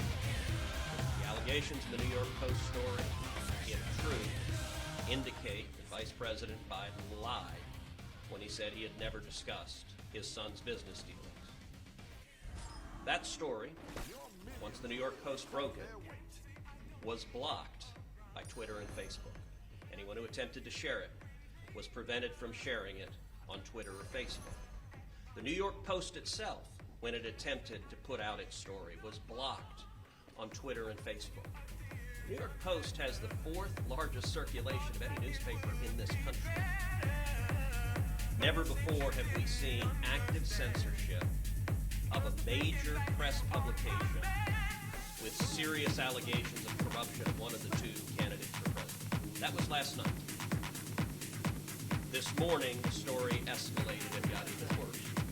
The New York Post broke a second story of a series of emails that indicate yet more corruption. In this instance, the Biden family receiving millions of dollars from communist China government officials. Just minutes ago, I tried to share that story. And Twitter is actively blocking, right now this instant, stories from the New York Post alleging corruption and the Biden family receiving millions of dollars from communist China. This is election interference, and we are 19 days out from an election. It has no precedent in the history of democracy. The Senate Judiciary Committee wants to know what the hell is going on. Chairman Lindsey Graham and I have discussed this at length, and the committee today will be noticing a markup. Mr. Chairman, Ranking Member Feinstein, and members of the committee, my name is Laura Wolf, and I am a former student and mentee of Judge Amy Coney Barrett. In part because of her unwavering support, I am the first blind woman to serve as a law clerk on the Supreme Court of the United States. It is now my immense privilege to appear before you in support of Judge Barrett's nomination to that same great institution. You have heard over the past few days about Judge Barrett's judicial qualities, which are beyond reproach. But should you confirm Amy Barrett, the country will receive something far greater than simply an unparalleled legal mind. It will gain the service of one of the kindest individuals I have ever known. Her brilliance is matched only by her compassion, and her integrity is unassailable. I am not speaking in mere abstractions here. Rather, I have experienced these characteristics firsthand with life-changing results. Because I am completely blind, I rely heavily on assistive technology to compete on a level playing field with my sighted peers. Before arriving at Notre Dame Law School in 2013, I worked hard to ensure that the university would purchase backup copies of the technology I use. But upon arrival, I discovered that bureaucratic glitches left me without access to that technology. And on cue, my personal laptop immediately began to fail. Overnight, I found myself struggling to keep up in class, falling increasingly behind with each passing hour. I needed help, and I needed it fast. I'd been Judge Barrett's student only for a few weeks, but her graciousness and warmth gave me hope that she could provide me with that assistance. Even so, I maintained relatively low expectations. Based on my past experience, I assumed that Judge Barrett would simply direct me to the proper bureaucratic channels, which could still take weeks, if not longer, to navigate. But Judge Barrett did something altogether different. She silently listened with deep attention as I explained my situation, giving me the freedom to let down my guard and come apart. As a disabled person, I am accustomed to acting as if I have everything under control, when in reality, the world feels like it is spinning out from under me. But in front of Judge Barrett, I was able to let the mask slip and indeed to disappear completely. I poured out all my concerns, not just about technology and my worries about failing classes, but all the burdens I currently carried as a disabled woman navigating a brand new environment. When I finished, Judge Barrett leaned forward and looked at me intently. "Laura," she said, with the same measured conviction that we have seen displayed throughout her entire nomination process, "this is no longer your problem, it's my problem." I can't capture adequately the relief that washed over me at her words. Her offer was rare enough in its own right, but even when such offers are extended, many unfortunately do not follow through. It's hard to trust an offer of assistance, no matter how desperately it is needed or earnestly it is given. Not so with Judge Barrett. Anyone who has interacted with her knows that she is a woman of her word. She means what she says, and she says what she means. When she promised to advocate for me, she commanded my trust. To this day, I do not know what Judge Barrett did to solve my problem, itself a testament to her humility. All I know is that the technology arrived promptly, which in turn allowed me to excel and to place me in a position that would eventually allow me to apply for a clerkship on the Supreme Court. This encounter was the first in which Judge Barrett demonstrated the depth of her generous spirit, but it was far from the last. She has remained a constant source of strength, encouragement, and solace as I have pursued professional and personal opportunities with no roadmap to guide me. Through her mentorship, she has given me a gift of immeasurable value: the ability to live an abundant life with the potential to break down barriers so that I can leave this world a better place than I found it. Though I am here today to share with you my story, the very best aspect of that story is that it is hardly unique. Those who have had the benefit of knowing Amy Coney Barrett understand that she possesses a boundless font of energy and a radical sense of love that she is ever ready to pour out upon those lucky enough to call her teacher, boss, family, and friend. Judge Barrett will serve this country with distinction, not only because of her intellectual prowess, but also because of her ability to treat everyone as an equal, deserving of complete respect. As a beneficiary of both of these qualities, I urge you to confirm Judge Amy Coney Barrett to the Supreme Court of the United States. Thank you.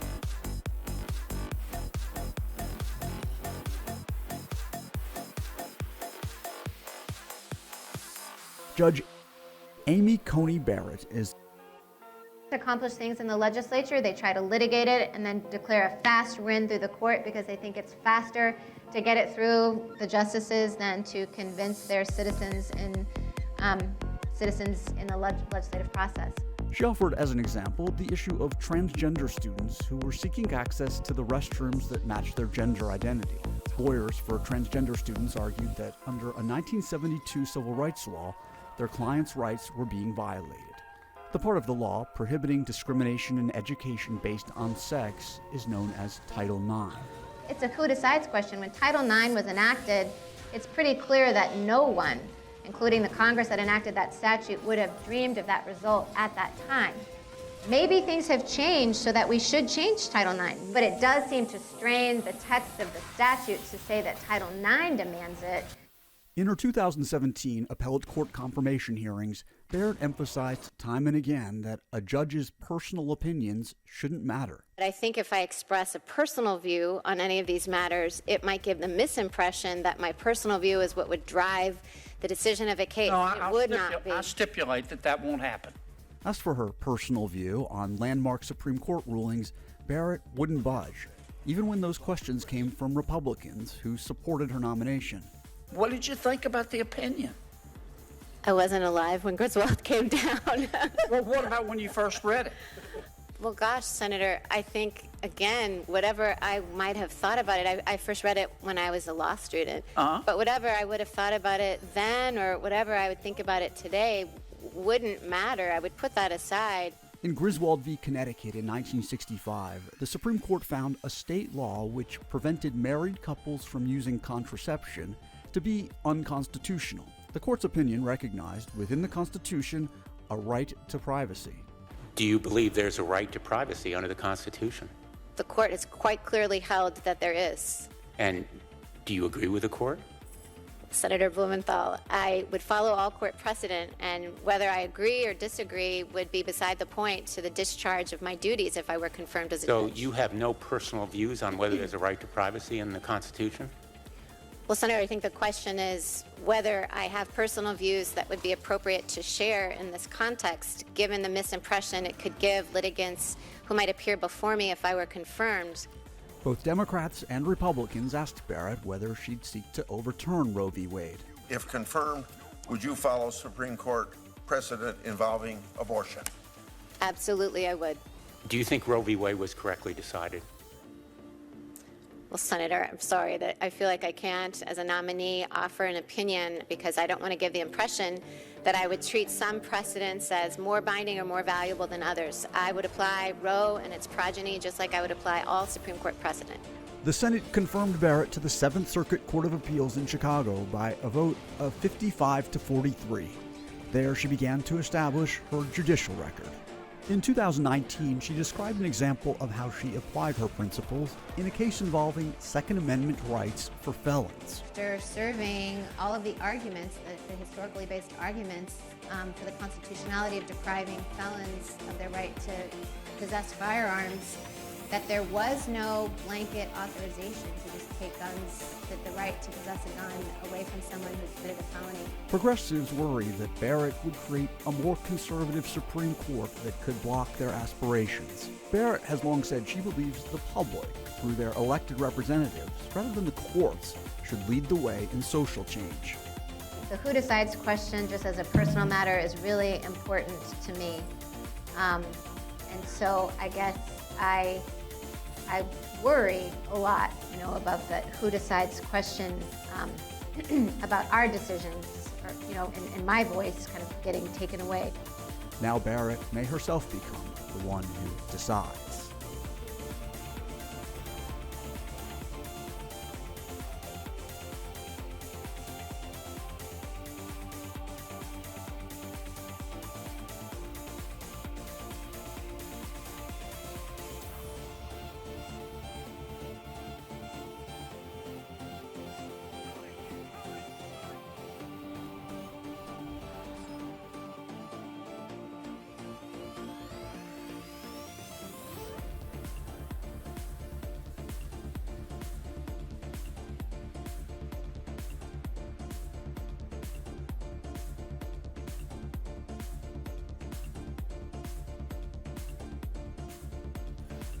Your Honor, hi. Senator.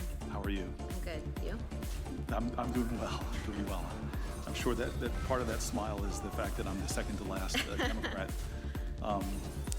I just want to jump right in because I actually found some of your responses to Senator Hirono really compelling around the public charge issue, and that you sent, you dissented in case, and if I could read it,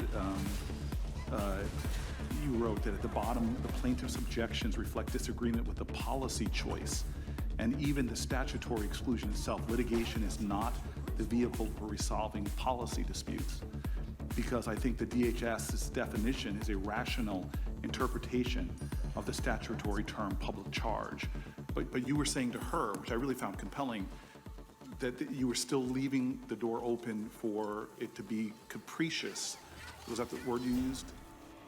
Yes, so the standard of review under the Administrative Procedure Act would be arbitrary and capricious. So I said at the conclusion of the dissent, because the majority reached both, I said at the conclusion of the dissent that I wasn't resolving that issue because it hadn't been briefed before us, but I just wasn't expressing an opinion. I thought we needed a fuller record, so I did leave open the possibility that the rule would nonetheless be arbitrary and capricious. Yeah, as I said to you on our phone conversation, trying to read all of your cases, it has been a Herculean task, as has probably yours, preparing for this so quickly. And so maybe I can just go back to asking just a simple question that I hope you'll feel comfortable asking. It's just what I think is an obvious answer again.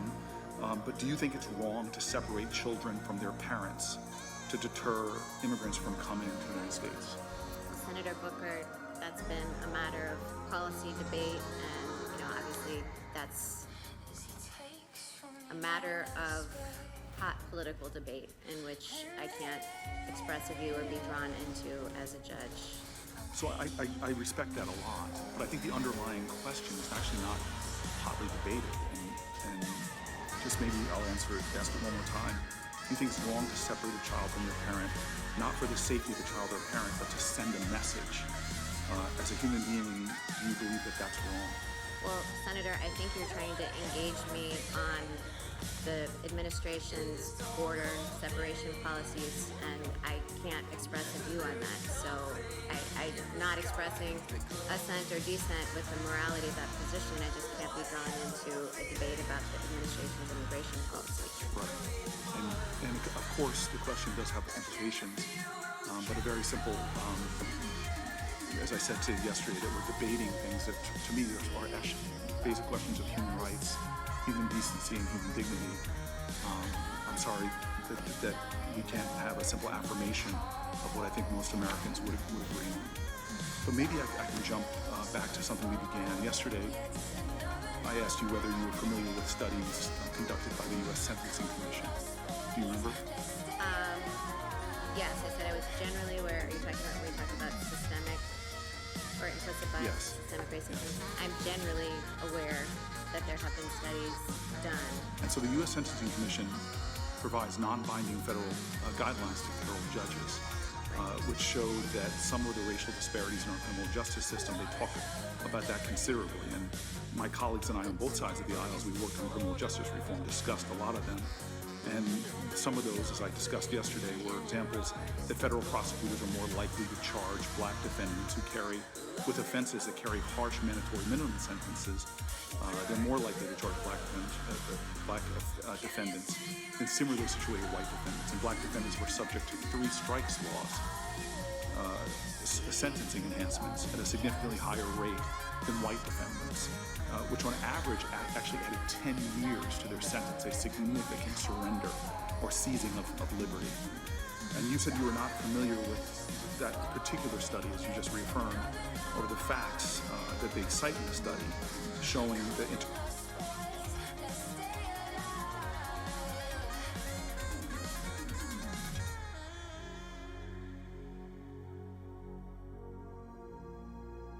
in beautiful Salt Lake City, Utah, which is home to 10 colleges and universities and a lot of students who will be voting for the very first time in a presidential election.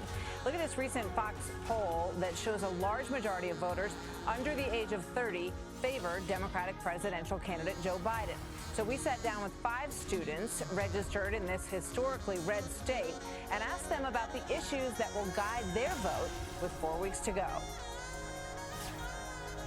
Overall, how does COVID weigh on your vote and how you might vote? Do you think the president's handled it well? Do you think Joe Biden would handle it better? I watched the debate last week, and I felt like Joe Biden did blame President Trump for it a little much. However, that being said, I do think that there are a lot of things he could have handled better. He knew about it pretty early on, and I think in hopes to not shut down the economy, might have not taken action that would have been beneficial too early on, which has endangered a lot of Americans' lives. And so while I wouldn't blame the entire crash of the economy and COVID on President Trump, I do think that it should have been handled better. Each state has their own governor, and they've created their own response. And so the things Trump has done, like tried to shut the borders and got the PPE equipment to all these governors, he's actually been praised by Democrat governors for doing that. With Donald Trump's rhetoric against masks and acting like it's not a big deal when it's a simple scientific fact, is detrimental to us. You see Republican areas like Utah County with higher cases and less people wearing masks, when this can actually be prevented by a mask in a lot of ways. So I think Donald Trump handled this poorly because he's setting a terrible example for the American people and the citizens of the world at large of how to take measures to prevent this from happening. I'm going to ask each one of you, what's the #1 issue for you, Ben? I would probably say climate change is definitely one of the most important. I would say economy. Economy? Bethany? I'm big on foreign policy. Foreign policy. I'm going to have to pick 3. So I'd say rebuilding the economy given the state that it's in, climate change, and then also healthcare. Okay. Sophia? The economy. Yeah, okay. So I want to do the same thing, and I want to ask you each, if you, one word to describe President Trump. One word to describe President Trump that I would use is irresponsible. Reactionary. Powerful. Selfish. Very outgoing. Interesting. And let's do the same thing with Joe Biden. Ben, you want to start? Leader. Very old. Dedicated. Slow. Confident. Interesting. So when you look at the state of Utah, do you think, regardless of how you feel, raise your hand if you think that President Trump will win this state?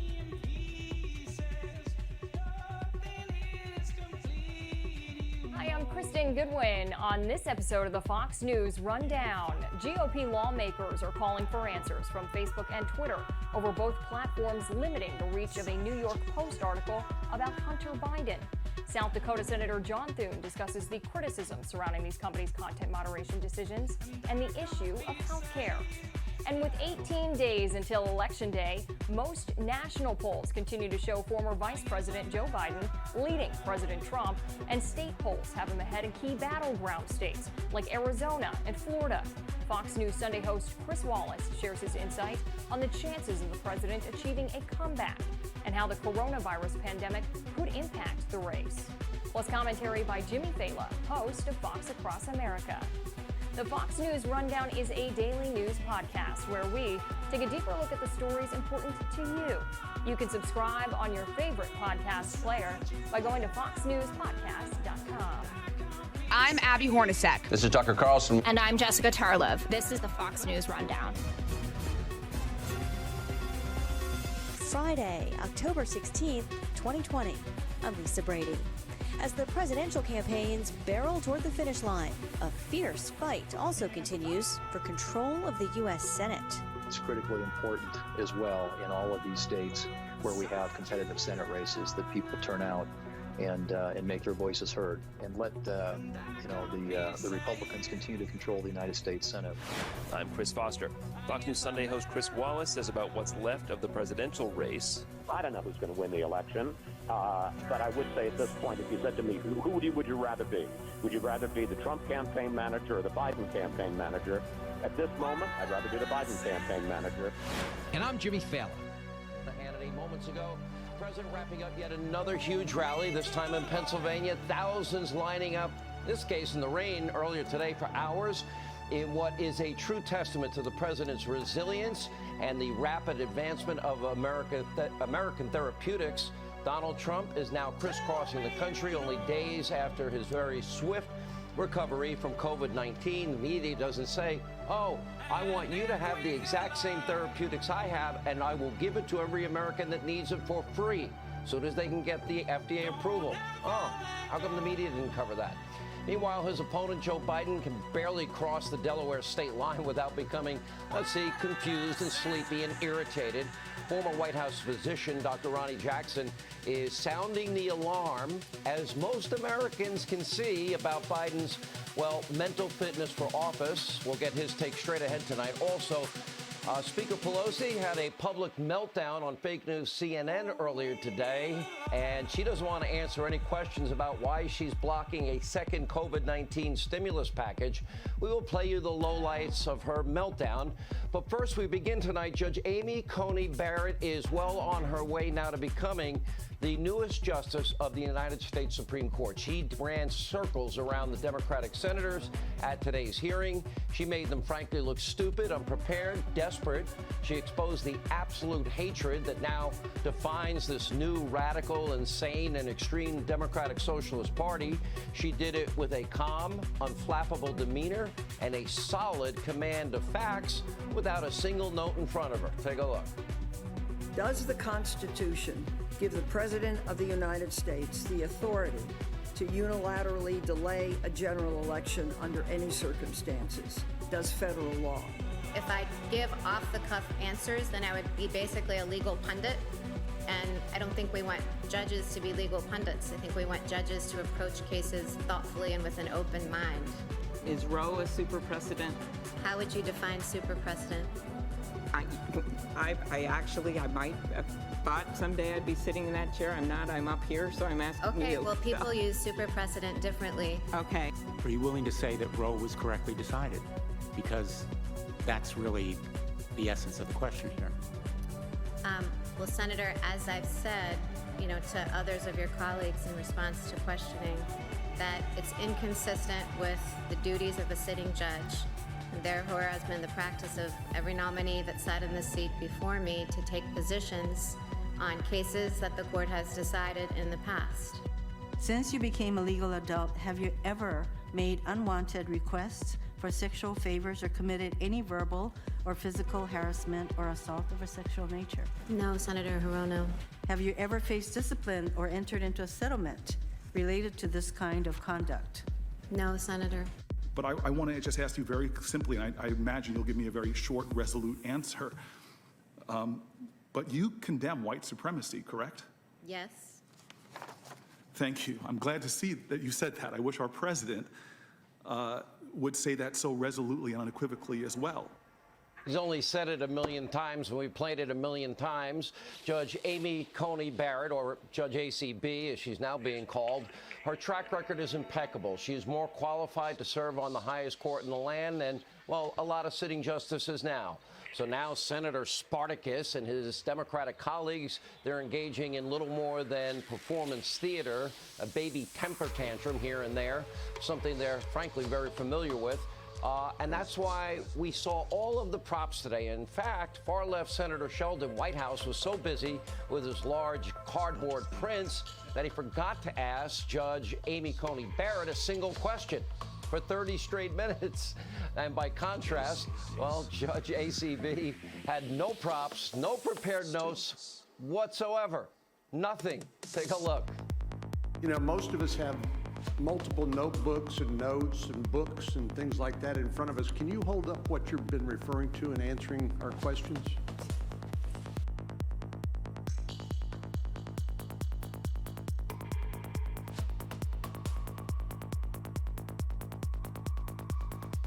We must love each other, show affection for each other, and unite together in condemnation of hatred, bigotry, and violence. We must rediscover the bonds of love and loyalty that bring us together as Americans. Racism is evil, and those who cause violence in its name are criminals and thugs, including the KKK, neo-Nazis, white supremacists, and other hate groups that are repugnant to everything we hold dear, as Americans. We are a nation founded on the truth that all of us are created equal. We are equal in the eyes of our Creator. We are equal under the law, and we are equal under our Constitution. Those who spread violence in the name of bigotry strike at the very core of America.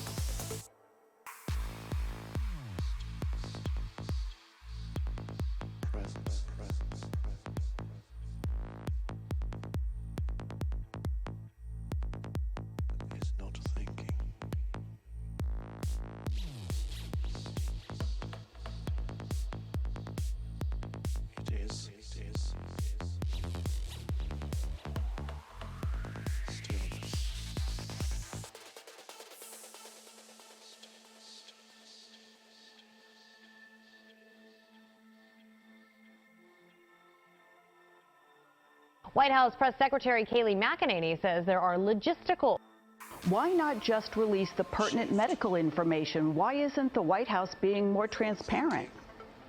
So I've spoken to the president yesterday 4 times. He sounded great. We believe we've released, since his positive diagnosis, every day issuing statements about his various levels and metrics from Dr. Sean Connolly.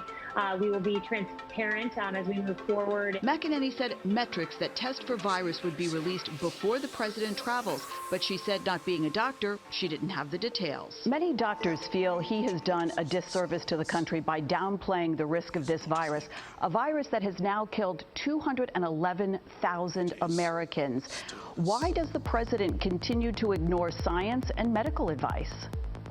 We don't believe the president ignores science. The president tries to instill calm in the American people at a time when we face a global pandemic. The president has paved the way. Millions of lives have been saved thanks to what he has done. Respectfully, many disagree with that and say lives were lost because of what the president did. We believe the president's results speak for themselves.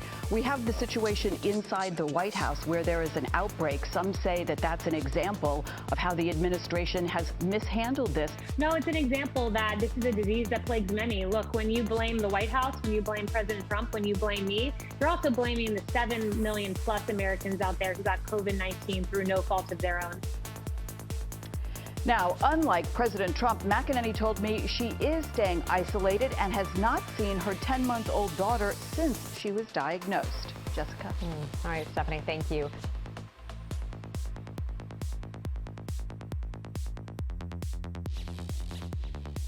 The left-wing media gets it wrong so many times, it's really hard to keep track. But the new superstar at the podium... White House Press Secretary... The left-wing media gets it wrong so many times, it's really hard to... Thank you, Mr. Chairman. Agent Strzok, the FBI investigation not to answer questions about the ongoing investigation. I'm asking for a number. Russian attempts to interfere. Agent Strzok, I'm asking for a number. I haven't gotten to the names. How many people had you investigated, had you interviewed between the beginning of it on July 31st and August the 8th? It's an 8-day time period. We're a week into an investigation. How many people had you interviewed? Congressman, I understand your question. I appreciate it, and I would very much like to answer it.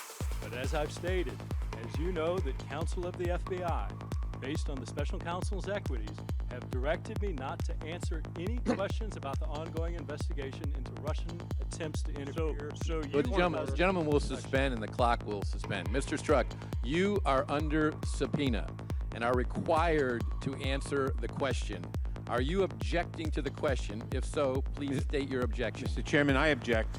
The gentleman does not have standing to object. There is no point of order. No point of order here. The point of order should be heard. Gentleman will state his point of order. My point of order is that intentionally or otherwise, this demand puts Mr. Strzok in an impossible position. He is still an employee of the FBI, and FBI counsel has instructed him not to answer the question. The gentleman... If we have a problem with this policy, we should take it up with the FBI, not badger Mr. Strzok. The gentleman's point of order is not well taken. It's right on point. No, it's not. Mr. Strzok, are you objecting to the question? And if so, please state your objection. Mr. Chairman, 2 things. 1, I do not believe I am here under subpoena. I believe I am here voluntarily. Second, I will not, based on direction of the FBI to me, based on that, I will not answer that question. Because it goes to matters which are related to the ongoing investigations being undertaken by the special counsel. Mr. Strzok, you have not stated a valid legal basis for not responding to a question directed to you by a member of the United States House of Representatives, and you are overruled. Point of order, Mr. Chairman. Let me continue. Your testimony is essential to this hearing and to our oversight and information gathering functions with regard to the actions taken.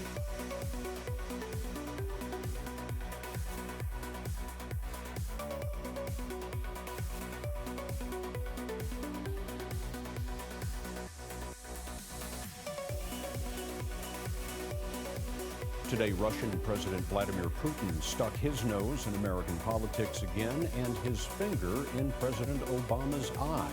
accusing him of undermining the legitimacy of the Trump presidency. Putin also disparaged those unsubstantiated tales of Trumpian escapades in Russia, and in doing so, went way out of his way to spill some of the salacious details. Elizabeth Palmer is in Moscow. It was supposed to be a routine news conference with the president of Moldova. But President Putin used it to pour scorn on anyone associated with Washington's dirty dossier, those unverified allegations of compromising sexual behavior by Donald Trump. People who cook up hoaxes like that, he said, are worse than prostitutes. But then, in a sarcastic segue, he went on to remind everybody of the details. Trump organized beauty contests, he said, and socialized with the most beautiful woman in the world. I find it hard to believe that he rushed to a hotel to meet with Russian girls of loose morals. Although, he added, we do have the best ones in the world. Finally, he addressed the future with Mr. Trump in the White House. I'm sure in the end we'll establish normal interstate relations, responding to the interests of the people of Europe, Russia, and the United States, he said. Earlier in the day, Russia's foreign minister, Sergei Lavrov, knocked down the suggestion that Donald Trump had hinted at a deal for Russia to reduce its nuclear arsenal in return for the U.S. lifting sanctions imposed after the Kremlin invaded and seized Crimea in 2014. But Lavrov went on to say that as soon as the new administration takes office, Russia is ready to talk business, which includes disarmament. The Russians have adopted a very tough tone coming into the inauguration. It's a signal that if and when Team Trump gets to the bargaining table with Russia, they'll be facing a very tough-minded adversary, Scott. Elizabeth Palmer at the Kremlin Wall for us tonight. Liz, thank you.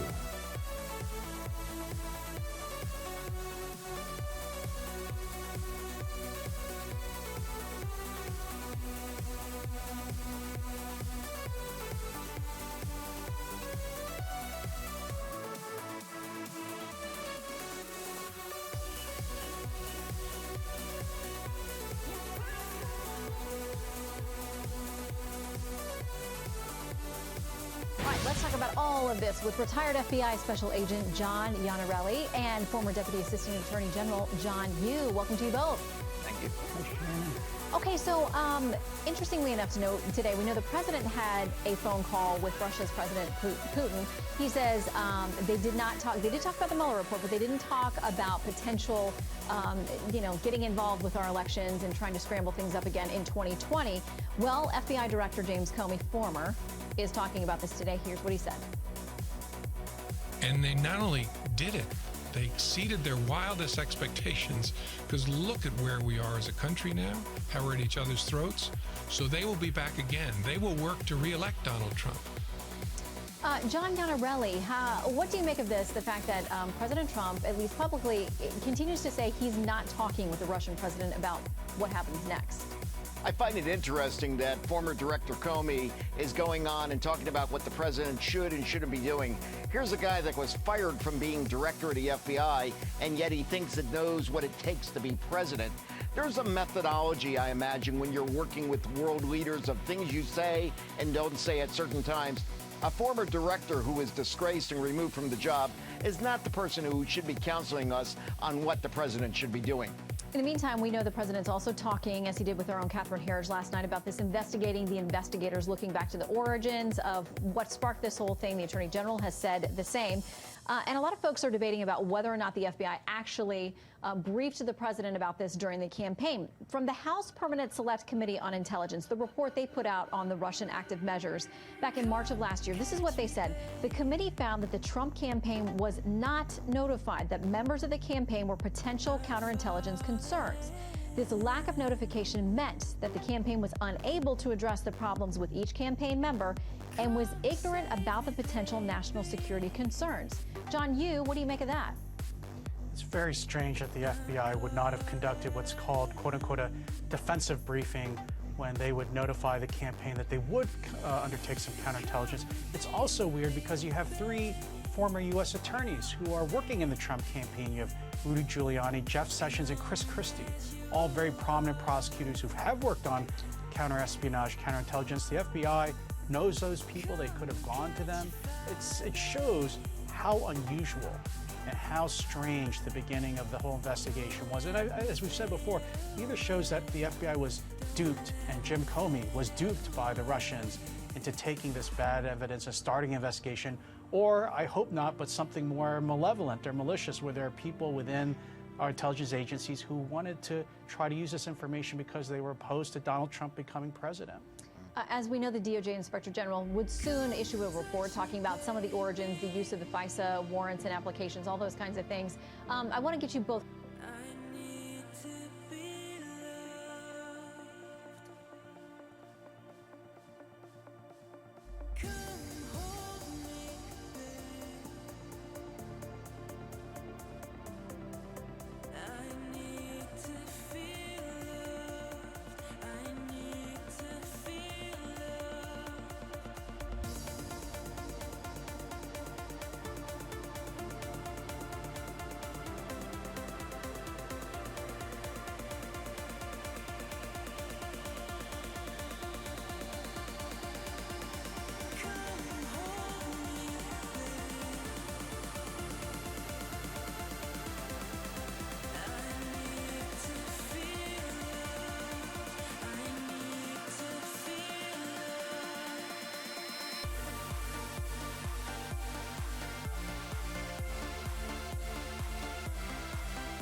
Very proud. I want to thank all of the doctors and labs and scientists and all of the people that are working so hard, because we're way ahead of everybody. But I just want to thank most particularly you, because you people come out and you cheer and you love your country and you get it. You're way, way ahead of many, many people in this country. But the country is getting it. The country is seeing something now. Thank you. I love you too. Thank you. The people of our country and the whole world is watching are seeing things now that they haven't seen in this country for decades. They're seeing a spirit and a resilience like they haven't seen. And I'm very proud of this country. I'm very, very proud. I want to thank all of the doctors and labs and scientists and all of the people that are working so hard, because we're way ahead of everybody. But I just want to thank most particularly you, because you people come out and you cheer and you love your country and you get it. You're way, way ahead of many, many people in this country. But the country is getting it. The country is seeing something now. Thank you. I love you too. Thank you. The people of our country and the whole world is watching are seeing things now that they haven't seen in this country for decades. They're seeing a spirit and a resilience like they haven't seen. And I'm very proud of this country. I'm very, very proud. I want to thank all of the doctors and labs and scientists and all of the people that are working so hard, because we're way ahead of everybody. But I just want to thank most particularly.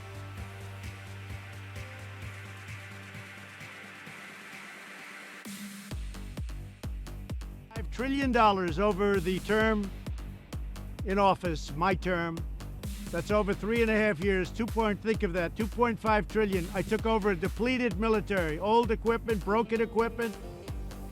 Even in the Army, all brand new uniforms with the belt. Everybody wanted the belt. But we spent $2.5 trillion. We got everybody pay increases, 3 of them. There's never seen anything like what I've done for the military. Favorite president, and I'm standing in front of the Oval Office at the White House, which is always an exciting place to be. I got back a day ago from Walter Reed Medical Center. I spent 4 days there and didn't have to. I could have stayed at the White House, but the doctors said, because you're president, let's do it. I said, fine. You tell me what to do and I'm going to listen. These are great professionals. They've done a fantastic job. And by the way, not only at Walter Reed, all over the country, we have the greatest doctors in the world. We have the greatest nurses, the greatest... Documents published by a very fine newspaper, the New York Post, that Joe Biden has been blatantly lying about his involvement in his son's corrupt business dealing. And this is a big smoking gun. The newly uncovered emails reveal that a top executive from the highly questionable Ukrainian company, it's an energy company, which paid Hunter at least $50,000 a month, but it's now looking like it could be $183,000 a month. That's a lot of money. Would anybody in this audience take it? I'll take it. We'll take it. Despite the fact that he had absolutely no experience, knew nothing about energy, wrote to Hunter arranging for a meeting to meet with Vice President Joe Biden. I've been saying this for a long time with that family. The same Ukrainian energy executive even sent Hunter an email saying, quote, "We urgently need your advice on how you could use your influence." In other words, Hunter was being paid for access to his vice president father, who was specifically put in charge of Ukraine and Russia. How about the Russia hoax? It turned out that they were the ones that did the Russia hoax. It was them. No collusion. No collusion. These emails show that Biden's repeated claim that he has never spoken to Hunter about his business dealings were a complete lie. It was a total lie. He lied to you over and over because he's trying to cover up a massive pay-for-play scandal at the heart of his vice presidency, and everybody knows it. Everybody in Washington knows it. We've known it for a long time. The fact is, there was never an administration more corrupt than the Obama-Biden administration. There was never. Just weeks ago, Joe stood before the American people in a presidential debate and told you that these claims had been totally discredited and that his son did nothing wrong. But now that turns out to be a total lie. Now we can see clearly that Biden is a corrupt politician who shouldn't even be allowed to run for the presidency.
Can you believe how many people look behind the fake news? Can you believe how many people are back there?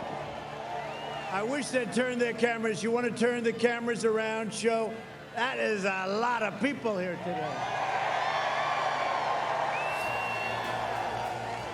You know, they never report that. They won't report it.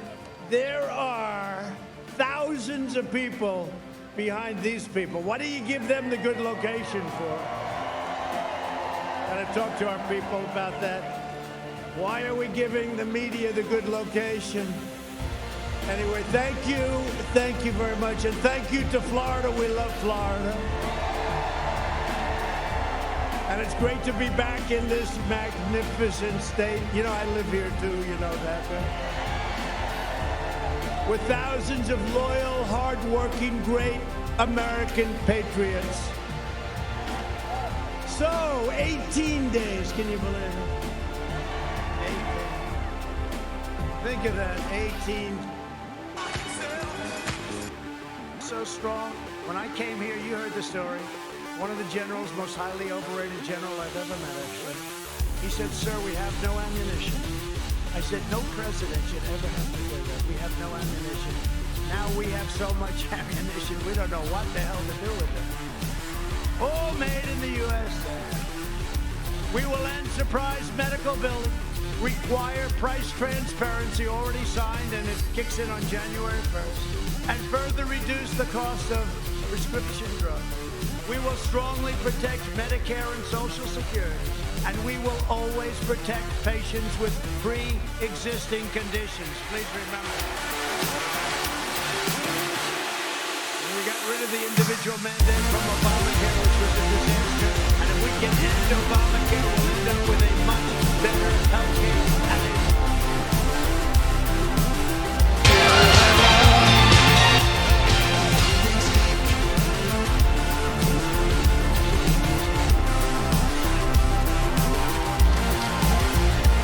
This feels like coming home. Well, I tell you what, my dad was an automobile man.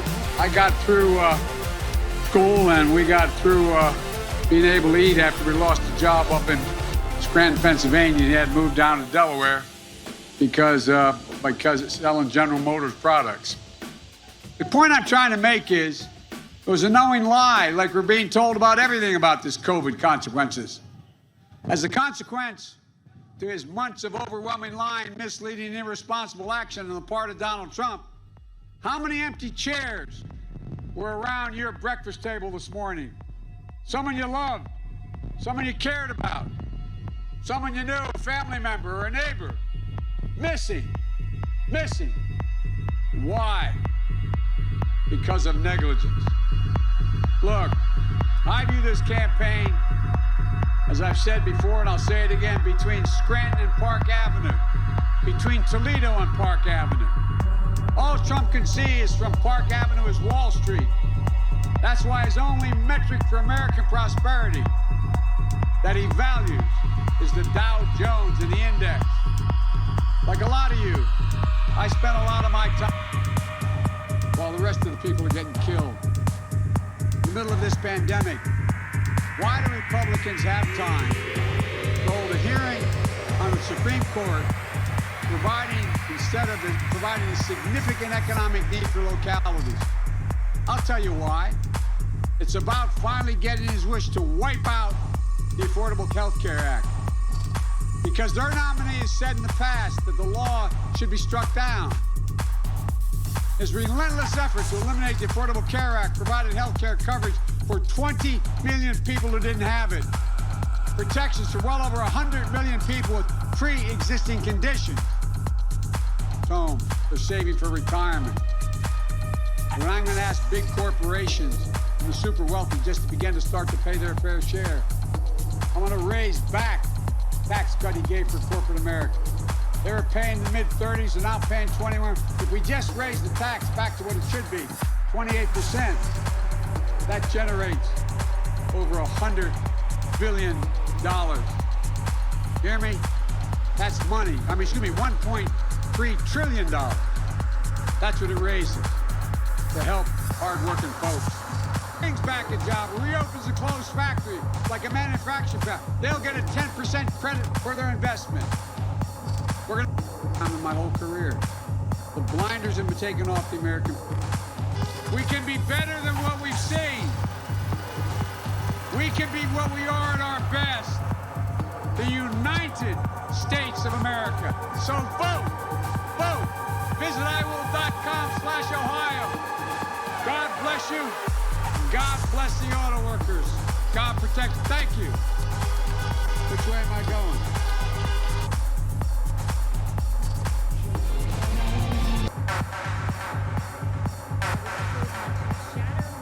And disregard precedent. president for the sake of the very norms and precedent they claim must be safeguarded. They've proposed court packing, an egregious idea.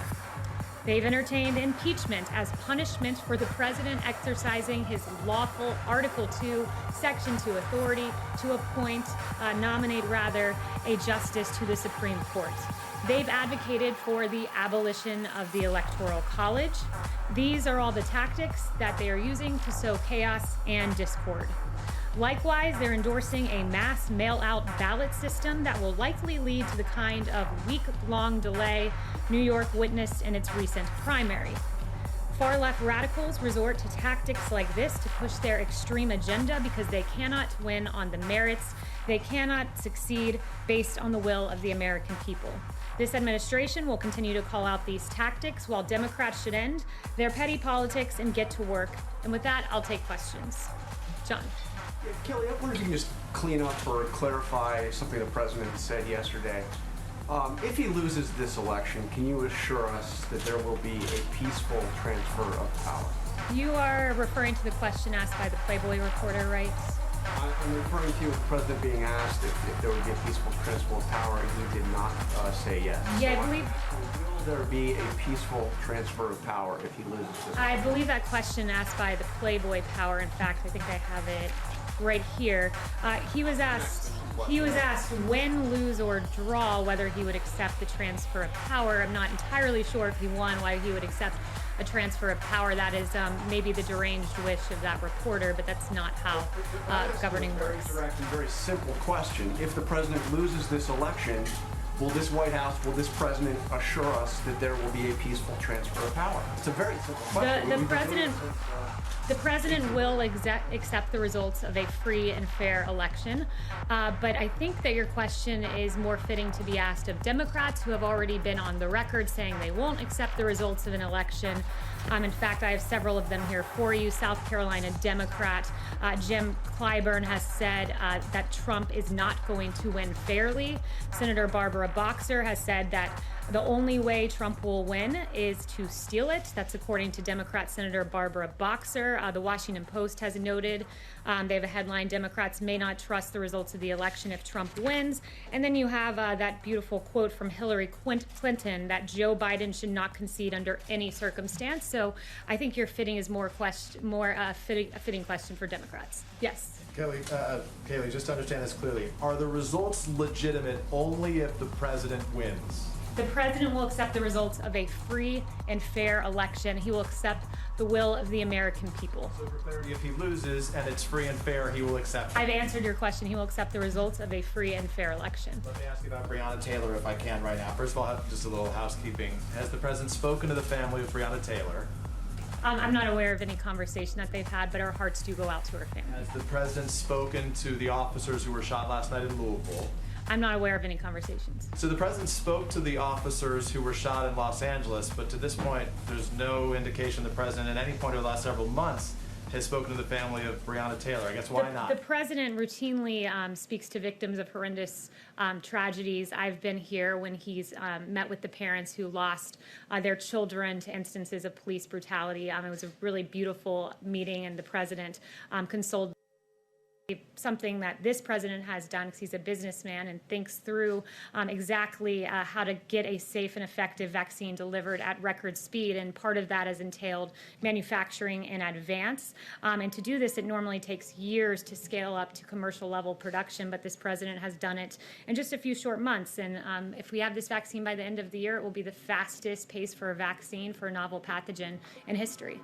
Yes. Thank you, Kayleigh. I wanted to go back to mail-in voting for just a bit. Right now, 5 states conduct elections entirely by mail-in prior to the pandemic with no cases or no major cases of fraud. Does that success not give the president's confidence in mail-in voting? So those states have had time and a history of doing having a workable system, and one that has been done for many years, for many election cycles, to move the entire country.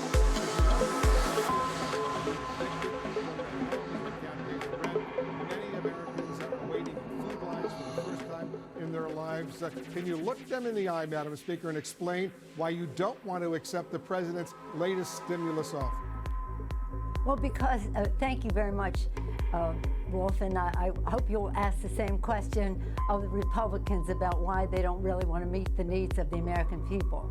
But let me say to those people, because all of my colleagues, we represent these people. I have for over 30 years represented my constituents. I know what their needs are. I listen to them, and their needs are not addressed in the president's proposal. So when you say to me, why don't you accept theirs? Why don't they accept ours? Our legislation is there to do three things primarily: to honor our workers, honor our heroes, our healthcare workers. He wants even more right now, so why not work out a deal with him, and don't let the perfect, as they say here in Washington, be the enemy of the good. Well, I will not let the wrong be the enemy of the right. What's wrong with $1.8 trillion? You know what? Do you have any idea what the difference is between the spending that they have in their bill and that we have in our bill? Do you realize that they have come back and said all these things for child tax credits and earned income tax credits, or helping people who have lost their jobs, are eliminated in their bill? Do you realize they pay no respect to the fact that child care is very important for people whose children cannot go to school because they're doing remote learning, and yet they minimize the need for child care, which is the threshold with which people, mothers and fathers, can go to work if they have that. Do you have any idea of how just woefully short their concern of anecdote is not data? Yes, there's some people who said this or that. Overwhelmingly, my caucus wants what is right for the American people. Overwhelmingly, our chairman who wrote the bill, read their statements. They all put out their own statements when they saw what the White House was proposing. So do a service to taking a responsible position to halt and hopefully then resume, because we want the public to have confidence. Rates are surging across northern states. 6 states are setting records for hospitalizations, at least 38 states, plus D.C., reporting an increase in cases. And Policy Lab researchers predict a significant increase over the next 4 weeks. Dr. Anthony Fauci joins us now. Dr. Fauci, thank you for joining us again this morning. When you look at these numbers, how worried are you about where we are right now, where we're heading this winter? Well, it's quite concerning, George, because as you just mentioned, we have a baseline of daily infections at approximately 50,000 per day.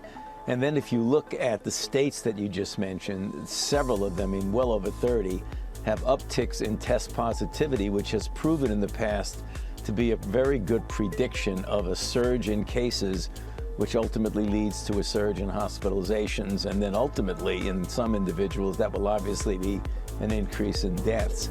The issue is that as we enter, as we are now, in the cooler season of the fall and ultimately the colder season of the winter, you don't want to be in that compromised position where you're that I don't like that. And when I said it might backfire, I think if people see that they're doing things that are clearly against my will, it's going to make them look bad. That's what I meant, nothing more than that. Let's talk about herd immunity. The White House has embraced this so-called Great Barrington Declaration, which talks about herd immunity. I want to show everybody part of the declaration.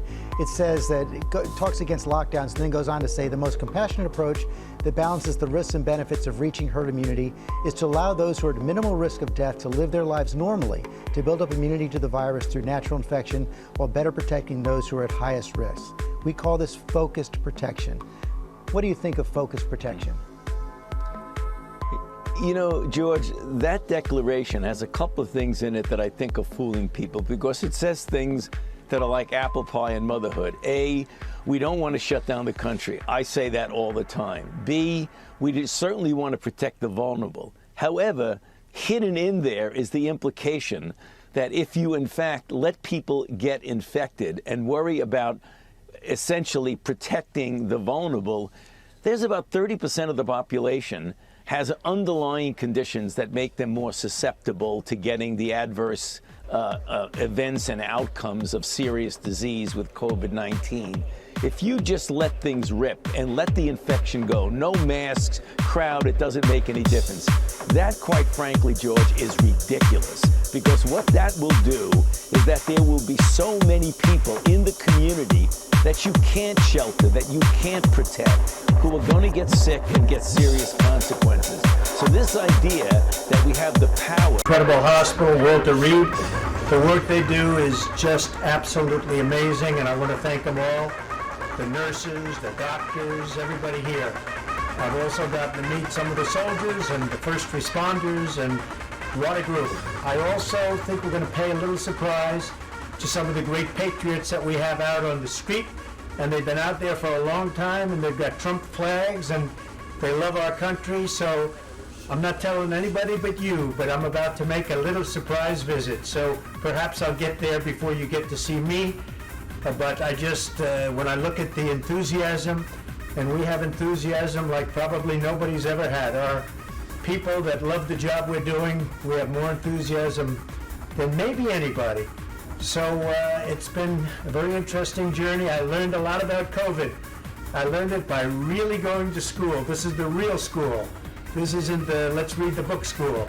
And I get it, and I understand it, and it's a very interesting thing, and I'm going to be letting you know about it. In the meantime, we love the USA, and we love what's happening. Thank you.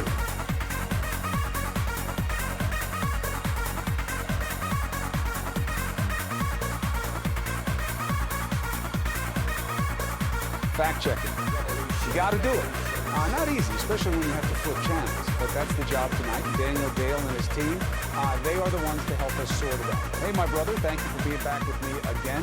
I already know from your reporting tonight that once again Trump won the untruthfulness game. What stands out to you in his winning effort of telling the truth less? Yeah, so this was just hugely lopsided, Chris, as usual, no comparison. Trump made more false claims in an hour-long town hall than Biden made in an hour-and-a-half town hall. I'll get to some of those, but what stood out to me most was that the president didn't only make his own false claims, as always, he also gave airtime, Chris, to two truly bonkers conspiracy theories. He said QAnon is, it's about fighting pedophilia. In fact, it's about making absolutely ridiculous, absurd, outlandish, dangerous accusations of pedophilia, baselessly. And he said it's just up to people to decide whether this crazy conspiracy he retweeted about Obama killing SEAL Team 6 and SEAL Team 6 killing a bin Laden body double, he said it's just opinion. People can make up their own mind. It's not opinion, it's a lie, it's an offensive lie. And as I said, he also said a lot of flat wrong stuff, and a lot of it was stuff we've heard before. He argued there's widespread voter fraud with vote by mail. There isn't. He portrayed himself as a steadfast defender of people with pre-existing conditions. Chris, he's in court, as you know, right now trying to kill those protections in Obamacare with no replacement plan. He suggested, and this is another up is down kind of thing, that he's a defender of DACA. He said, I'm working hard on DACA. This is the program he's tried to terminate. He said Obama and Biden didn't even try to get criminal justice reform. They did. They backed up that the number of troops in Afghanistan is now up from when he left office. It's now down, well below the final Obama-era level. He said that Trump has, quote, eliminated funding for community policing. No, that's not what happened. Trump did make budget proposals to cut that federal funding, never to eliminate it, but to cut it. But even those cuts weren't enacted by Congress. And as I told you earlier tonight, he suggested, though didn't quite explicitly say, that George Stephanopoulos, the host, was wrong for saying that the Biden website says the Green New Deal is a crucial framework for environmental action. His website does say that, so that was misleading at best, Chris. Good. Got to keep it straight, Daniel. Thank you very much.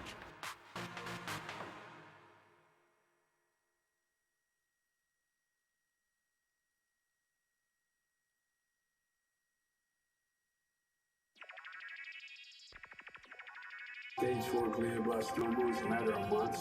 Personally for me, faith, it's all about hope and purpose and strength. And for me, my religion is just an enormous sense of solace. I go to Mass and I say the Rosary. I find it to be incredibly comforting. Kierkegaard said, faith sees best in the dark. Think of all the people you know who are going through horrible things, and they get up every morning and they put one foot in front of the other. I marvel at people who absorb hurt and just get back up. And I'm absolutely, thoroughly convinced and optimistic about the prospects of this. For faith, for resiliency.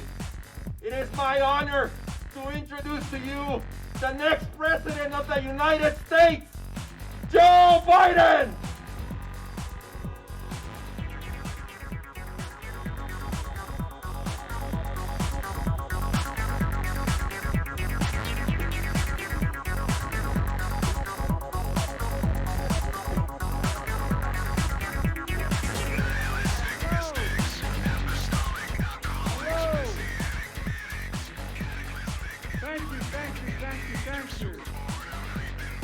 Las Vegas. Governor Sisolak, Senator Rose, and Representative Titus, and my good friend, Congressman. Well, actually, he's a great friend, but we also have Congressman Lee and Congressman Horsford. And thank you for the passport into the district. And I want to thank the principal of this great school, Ryan Cordia, here at Southeast Career Technical Academy for hosting this. Just what he needed today. You know, of our cities and our towns fighting back stronger, more frequent wildfires, beating heat waves, droughts, hurricanes, and floods. By the way, did you hear what the president said about hurricanes this summer? He was told about how they're coming across the warm water in the Atlantic. And if they get to, the closer they get to the shore, the worse they get. You know what he said, Alejandro? He said, maybe we should drop an atomic weapon on them and blow them up. As you say in my, folks, we have it in our hands. And I mean this in the bottom of our heart. We have in our hands the ultimate power. What's the ultimate power in a democracy? The power to vote. Here in Nevada, the best thing you can do is vote early and return your ballot quickly. Ballots here in Clark County were mailed 2 days ago on Wednesday. You can return your ballot by mail. You can drop it off at a drop box or vote in person during the early vote or on Election Day. But just make a plan. Seriously, go to iwillvote.com/NV. Make a plan. Don't risk any delays. Return that mail-in ballot as soon as you can. Make sure your voice is heard. We can be better than what we've seen. We can be what we are at our best. The United States of America. I'm confident we can bring Democrats and Republicans together again and beyond. Folks,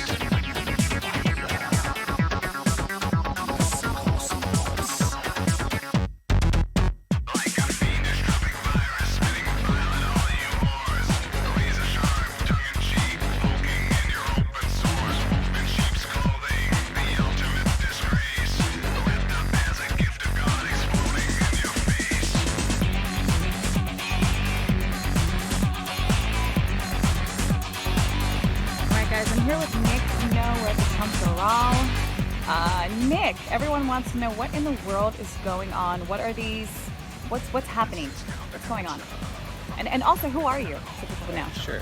Well, hello everyone. I ended up here at the Doral Hotel because I was presenting at the American Priority Conference. Thank you, by the way, American Priority Conference.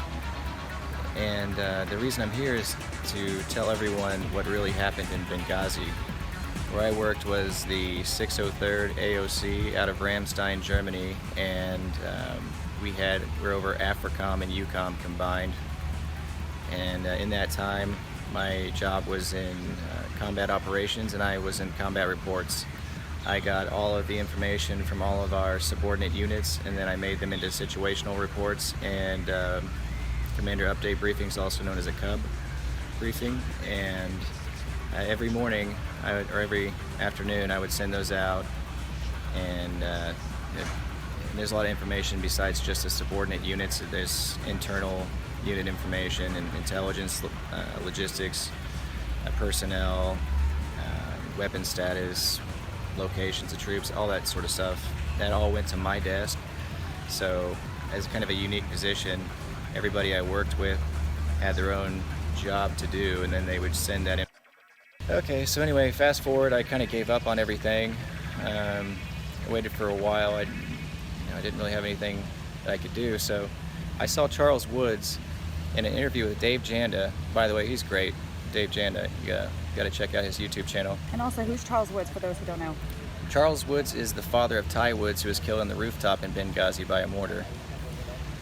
And I saw him in an interview with Dave Janda, and in the interview, he said that he's been lied to the entire time. He has no idea what happens to his son. He doesn't know why anything happened, and they've been lying to him the whole time. And so I didn't even think about it. I just picked up my phone and I sent an email right away to Dave.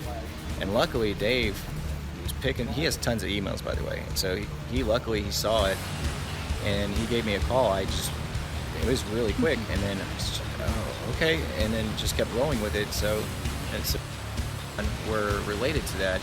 I've heard two things. I've heard that Bin Laden, that wasn't him, as his body double. I mean, I guess we'll never know if they buried it at sea, that story, right? But either way, even if they did kill him or didn't kill him, the payments occurred because of that transaction. And of course, the pallets of cash are kickbacks, right? So The transaction of SEAL Team 6's. Oh, I'm talking about. So afterward, after this all happens, SEAL Team 6 gets shot down. It was only a really short time after that, and that was highly suspect even to us when we were briefed on it and everything. None of it made any sense.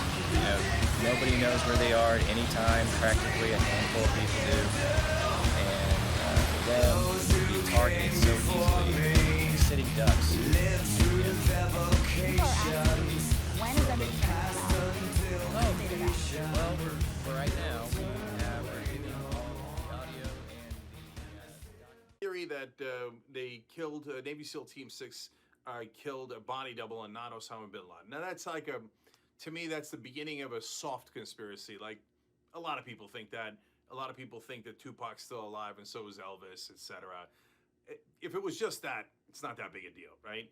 Now the president shouldn't be peddling insane theories like that, and he retweeted that theory, but it gets way worse. Okay, of course it's Trump. It always gets way worse. So, all right, but then apparently Navy SEAL Team 6 was also killed, and as part of a blood sacrifice. And who arranged that? You're going to be shocked to find out. Why, it's the two opponents that Donald Trump had in the two presidential campaigns, Joe Biden and Hillary Clinton. What a shocking coincidence. The guy on SEAL Team 6 who actually shot and killed bin Laden is a guy named O'Neill. He's actually, turns out, a huge Trump supporter. He just got banned from Delta for going maskless and taking a picture of it, etc.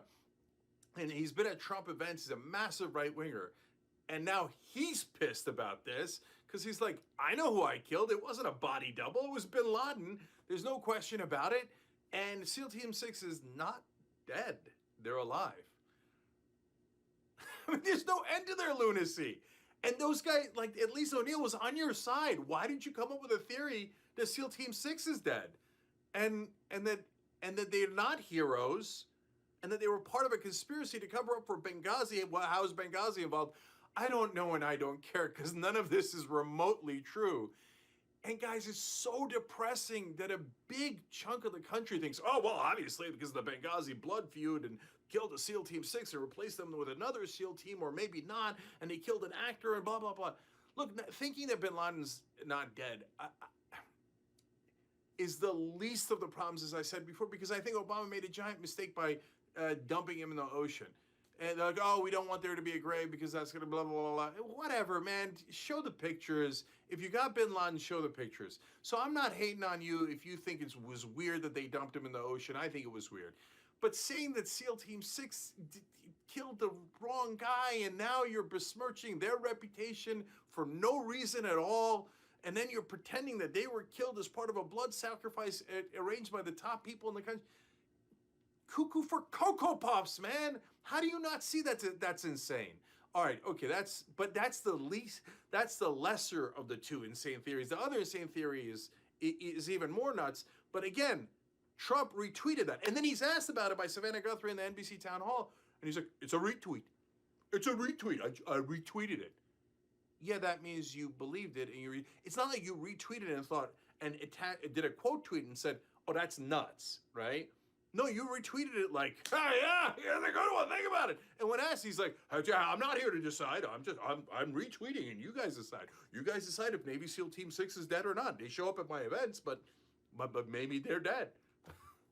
So is it zombies or actors that are showing up at your events pretending to be O'Neill? I mean, it makes no sense at all. None. They're not even trying to make sense.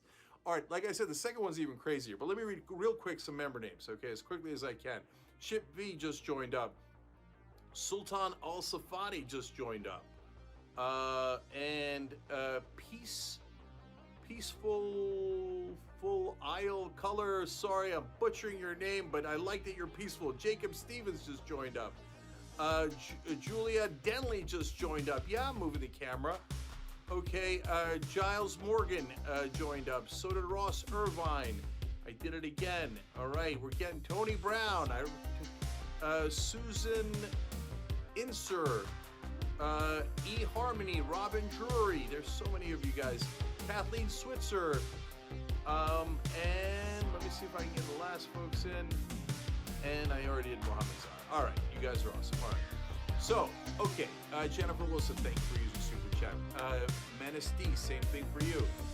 Your comments are going by too fast, so I can't read the Super Chats, but I appreciate you being part of the show.